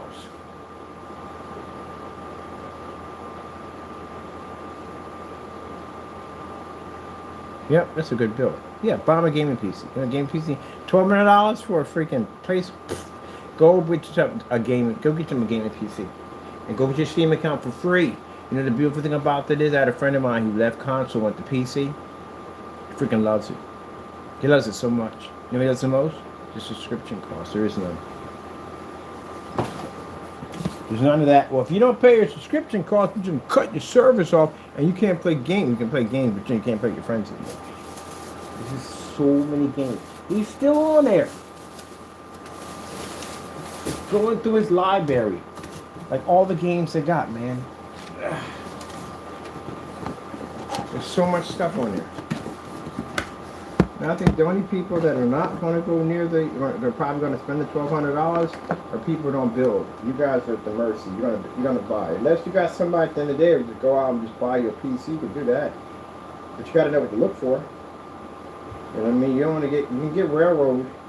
You get stores out there that know at the end of the day that you don't know what you're talking about, especially when they start talking to you and you know you don't know what you're talking about when it comes to PC. They could sell you something that, you know, piece of junk.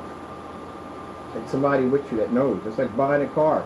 You buying a car, right? What you take with you? Take a mechanic with you, right? Mom, pop, whatever, brother. They work with cars. They know. They can hear. They can understand the language. You know. Language completely changes when you bring somebody in that knows what they're talking about. And they can't get over on you. Bring somebody that knows about PCs. And they'll tell you exactly what to look for. To make a list and say, this is what you want, this is what you're asking for. And you go buy what you want. I've been in Best Buy looking at PCs. They throw a couple lights in there, a couple cool looking fans, and people get a see-through window. Whoa, it must be powerful. No, it's not. And why the freak would you even have that in there? Why would you even need that? What is the point of that? Well, that's for, no, you can't run jack off of that. You know that. You got that freaking switch and bait nonsense.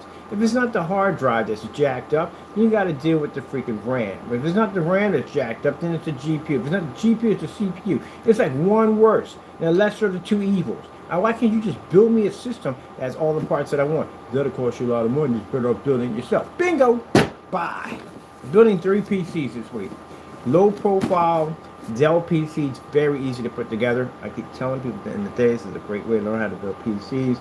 The Dells are fantastic gaming PCs. I had a couple over here.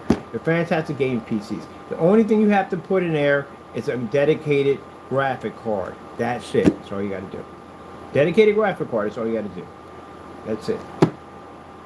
But a dedicated graphic card, they got the 3.0, the 3.0 USBs and all that stuff in there. They got all that stuff in there. They got even got the slots. You can put the M2s in there. And say you want to put M2s in there, there's no slots in it. They got this little micro on the side, PCI Express. You can slap a little card in there, and you can run now not 1 but 4 M2 hard drives out of there. That board allows you to do a lot of cool stuff. So you can do it that way. Or if you want to run, you can run 6 hard drives through there and probably roughly 4 terabytes each and go monster on it. There's so many different ways you can go with that. And if you say, okay, so the graphic card on there is only 3.0. It's 3.0, but what people don't realize is that 50 series, 40 series, 20 series, they're backwards compatibility. That means you can run. Now, you might not get like the high-end specs if you're at a 4.0 or 5.0 on a PCI Express, but still, you would get better graphics at a 3.0 compared if you're doing a 1050 to a 5050 RTX. You would still see the difference in it. But they're backwards compatibility, so you can run them. The only difference is if you're going to do it that way, I would go with a low profile. Any low profile that does not require power to run independently, that's good. But if you're going to go berserk and you're going to run like a bigger card in it, that means that power supply got to go. Which means the power supply that comes with it is roughly about 300 to around 250. They only come with certain peripherals that allow you to hook up with their hardware. They pull that thing out. Again, 4-pin to 24-pin. Run your power supply. Now you have a, for your power supply, you have the power supply needed to run your graphic cards and everything else you need to run with no problem. That's what if you want to get into crazy modifications. That's why I said the Dells are the perfect machines to teach you how to modify equipment. Because you're going to have to know how to modify this machine to get it to run on parts that it's not designed to run on. It's a teaching machine. What you want to do is you want to do open rack build. Put the entire system out on an open rack. That way you can change parts and experiment with the machine at will without going into a case and get your hands all blocked in because you said, okay, put it in an open rack build. That's how you do it. Now you can know how to basically how to run your liquid cooling systems, all that stuff. Now, like I said, if you're running fans, like this one runs 5,000 RPMs. Now, this is a micro ATX board. It's not a Dell. But the micro ATX board has a voltage issue where you can't run fans at a certain voltage. 1,500 will run on this. 1,200 will run on this. 1,000 RPMs will run on this. 5,000 doesn't read on this. 4,000 won't read on this. Causes the board to circulate, which means basically it powers on, it powers off. The voltage issue that goes on. So to bypass the voltage issue, you get something called a Molex to 4-pin adapter. This allows you to run the Molex adapter into your power supply, and it allows you to now have four PC ports, 4-pin PC ports to now run your liquid cooling system, GPU, and a couple of fans that are 5,000 RPMs, bypassing the motherboard voltage issue, going straight into the power supply itself. Which means that gives you the ability to run any liquid cooling system off a Dell system that won't allow you to do it. You bypass the motherboard, you go straight to the power supply. There you go. That easy, that quick, that fast. You run anything you want. RGBs, the whole 9 yards, all that stuff. Everything. And you learn all that stuff. Dells teach you that stuff. Dells teach you how to go in and manipulate their boards. because they make their boards so you can't run them. The same thing where it had the security protocol that triggers off. You remove certain fans in it. You remove the case fan, CPU fan. The minute you take them out, indicator's going to pop again. That beep, beep. Letting you know at the end of the day that there is something missing. Now that's just put up there just in case if you're building a PC or working on a PC and you forget to connect something. It's to tell you that, hey, look, you got to put this back. And if you don't put this back, I'm going to shut the system down because in fear that the system thinks it's not there when technically it just is there. It's just disconnected. You can have a liquid cooling system. It's not reading the liquid cooling system. It's reading that there's certain types of hardware missing and this could cause critical damage to the system, so it shuts it down. So what you do is you trick the system to make it believe that it's still there, but technically it's not. It's just been rerouted somewhere else. Now they have a 5-pin adapter instead of a 4-pin adapter. So you get a 5-pin to 4-pin adapter with an extender. All you're doing is just putting the fan someplace else. You're just basically redirecting them away from the liquid cooling system because you have a system that's operating already. That's it. Now I redirect mine to the hard drives and turn them into hard drive coolers. Once they're dropped down there, I can put an extension where I can have a Y adapter that runs from in their system back into the two 80 millimeter fans, and I can run that back into a 4-pin to Molex adapter. Well, you got to know your adapters. So it teaches you 4-pin to Molex adapter, which can run that into a system that will allow me to speed up the RPMs, which means now I can convert that into the hard drive coolers. That's what PC teaches you. See? You learn stuff about hardware modifications. And once you see the world of liquid cooling, oh, it's a whole other world in itself. Because then next thing you know, you'll be building your own reservoir, radiator systems, and all kinds of cool stuff at the end of the day. Oh man, it's freaking fun. I love modifications. I freaking love it. And then once you evolve past that, you get to a point where you'll be like, I've evolved past the case. You take up enough PCs apart, because it's going to happen. You know, look at it like, I'm going to take this whole thing apart and put it all back together again, because I know what I'm doing. I'm going to take the whole thing apart and put it all back together again. Then that means your freaking level of knowing, of knowledge actually boosts. Your skill tree just push it up. Because now you know how to take an entire thing, strip it out of the case. Maybe you don't like the color of the case. Let's change the color of the case. Rip everything out, change the color of the case the way you want. Maybe you want a peekaboo window. They got a system you can get. You can cut a hole in a peekaboo window. You put the rubber coating around it for the sharp edges. When to sand all that down, drop your screen in, drop your screws in. Now you got a peekaboo window. Maybe you want to put a fan in your peekaboo window. You get yourself a drill that has one for cutting holes in the door. Pop it out, put your holes in there. Now you got a fan in there. You'll be doing all that crazy stuff at the end of the day. There you go. Hardware. I don't go and buy the expense of power supplies. I modify my own power supply. Take them apart, paint them, coat them, fans, all that stuff. Give them rust jobs, all that crazy stuff. And then once you evolve past that, get into the paint job, modifications, now you are past the case. Like, why do I got to put a PC in that? Why can't I put a PC in that? Why can't I put it in that? Then you've evolved past that. You're the next level stage of enlightenment. It's like Kung Fu. In Kung Fu, you start off with a black sash. Black sash doesn't mean you're professional. It means you're a beginner. White sash means you're a professional. It's called the road of enlightenment. That's what you become a PC builder. You become the road of enlightenment. Next you know, you be in a room programming, things be floating all around. You're like, you don't even type on your keyboard anymore. You're doing what you want. You've evolved past the world of enlightenment.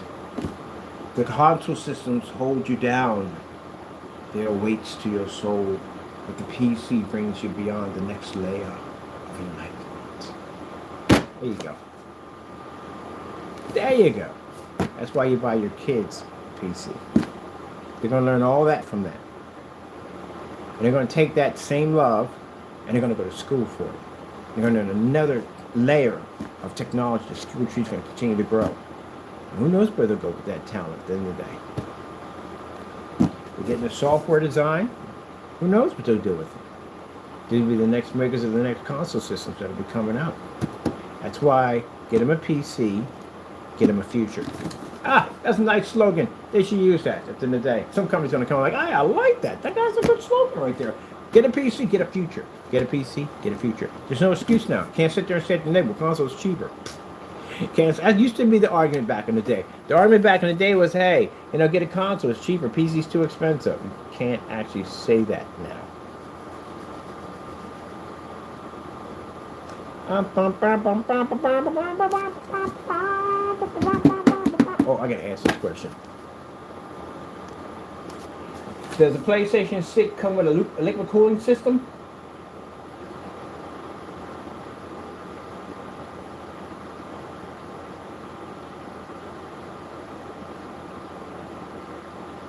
No. Where are you gonna put it? You know the jacked up thing about it? Your systems are gonna overheat. The cases. They stick that thing in a freaking sandwich bread case. Oh God. Are you kidding me?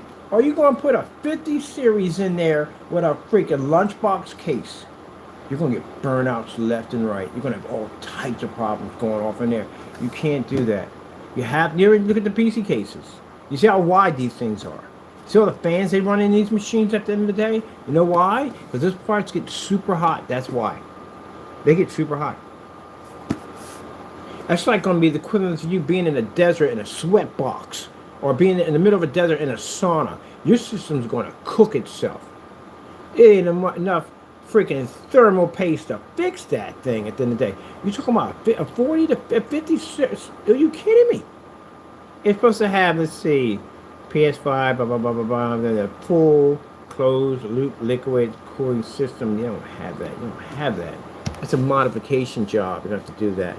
You know what's going to happen. People are going to be ripping these things open and putting in liquid cooling systems. But what's the point? You pay $1,200 for a system.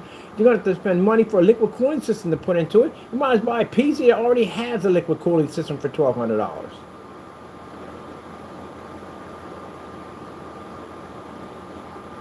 And you know, people say, well, it's not necessary. Let me explain this to you before I go. It's very necessary. And if you have a Pentium 4, it's necessary. Say you got a Pentium 2, it's necessary. You know why? You don't use fans? I don't use fans. You know why? Because if you're in a stressful system, say your apartment's hot, say your house is hot, right? Unless you're running air conditioner 24/7 and you live in an area with that, then you're good. You can run fans in there all day long. But if you're in an area that's already hot, your system is going to stress out. Depending on how much air you got in there, if you got a smaller case, you got more stress. You got a bigger case, you have less stress, but you do have stress that's in there. So your system is cooking itself. It's heating up. And the fans, if you have an MSI motherboard, pretty much you have that kind of digital display system where basically if something's heating up in certain areas, fans will speed up in those certain areas. But it's almost like the Batmobile going up on you. That's what it's going to sound like. So, your system is overheating. And the system is automatically telling the fans that we have to speed up the RPMs so we can cool down the hardware, because you're going to have hardware failure soon. And you're pushing the heat out of the PC. That's what the fans are doing. But the intake fans, which are supposed to be bringing in cool air and trade for the hot air, is bringing in hot air. Because your apartment or your office building or wherever it may be is basically hot. Because you got to keep warm in there, or to get cold in there, you won't be able to work in where it's cold. But your PC, on the other hand, is bringing in hot air while it's pushing out hot air. That's like being inside of a boat with 60 holes and with a bucket. You're pushing out water, but water's still coming in. You're not making a dent in the system.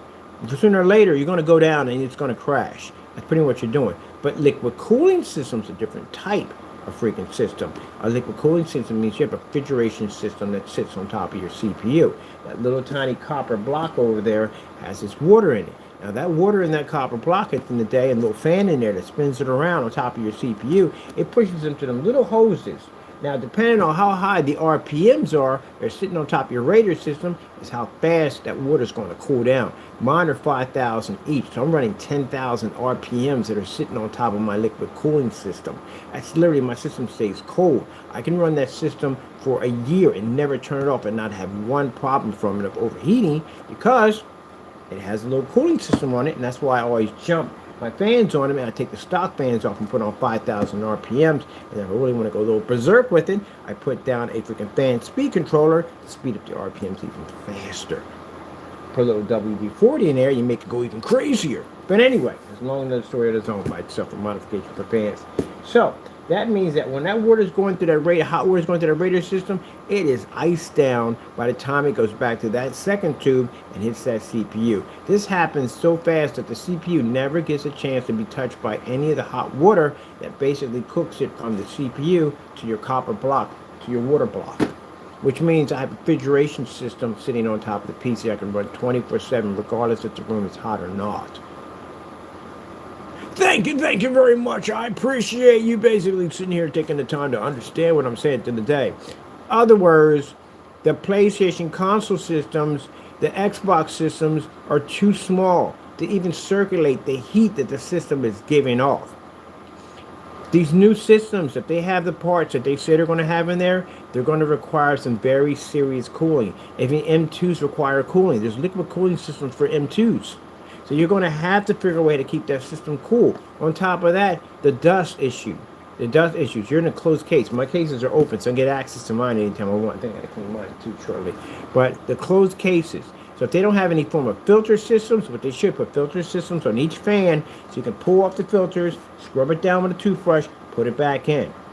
That's going to eliminate any fan from you going inside and cleaning the fan. The PlayStation 5, which again is a flawed system, because the guys are, oh, it's a flawed system. From a person who builds PC and specializes in cooling systems on PCs, bottom line, you have two corridors in your PS5 system. You have one here, and then you got the fan sitting here. If the fan is dirty and filled with dust, where do you think dust went to?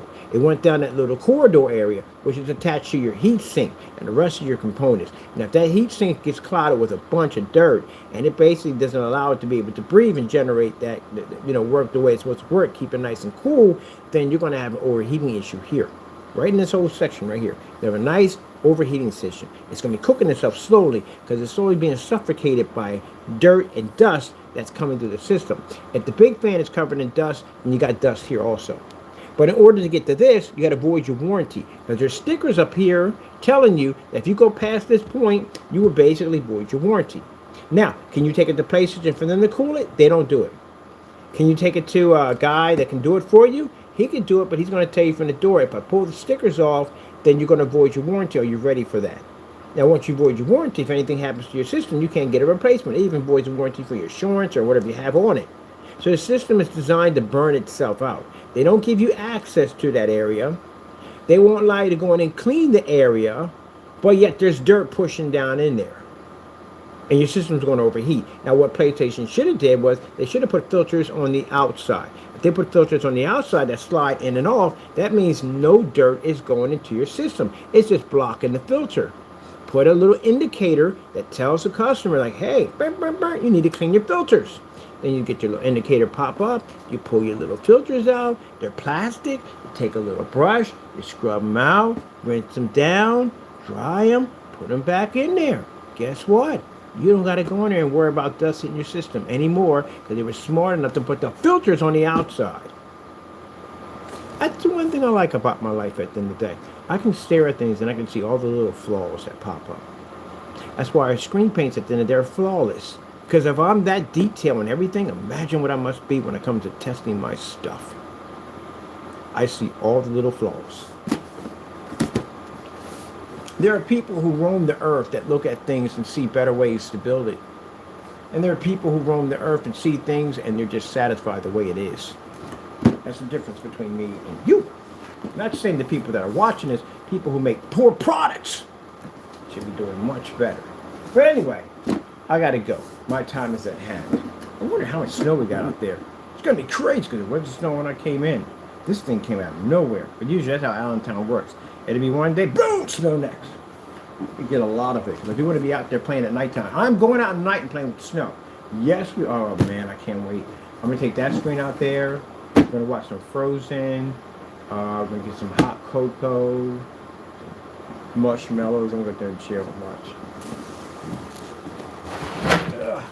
In the summer we can build a snowman. Oh man, mother Frank Jerry's ghost. I told you to charge this thing up while you were doing this. I gotta put it on a quick charge. Alright people, I gotta go. Someone forgot to charge their phone.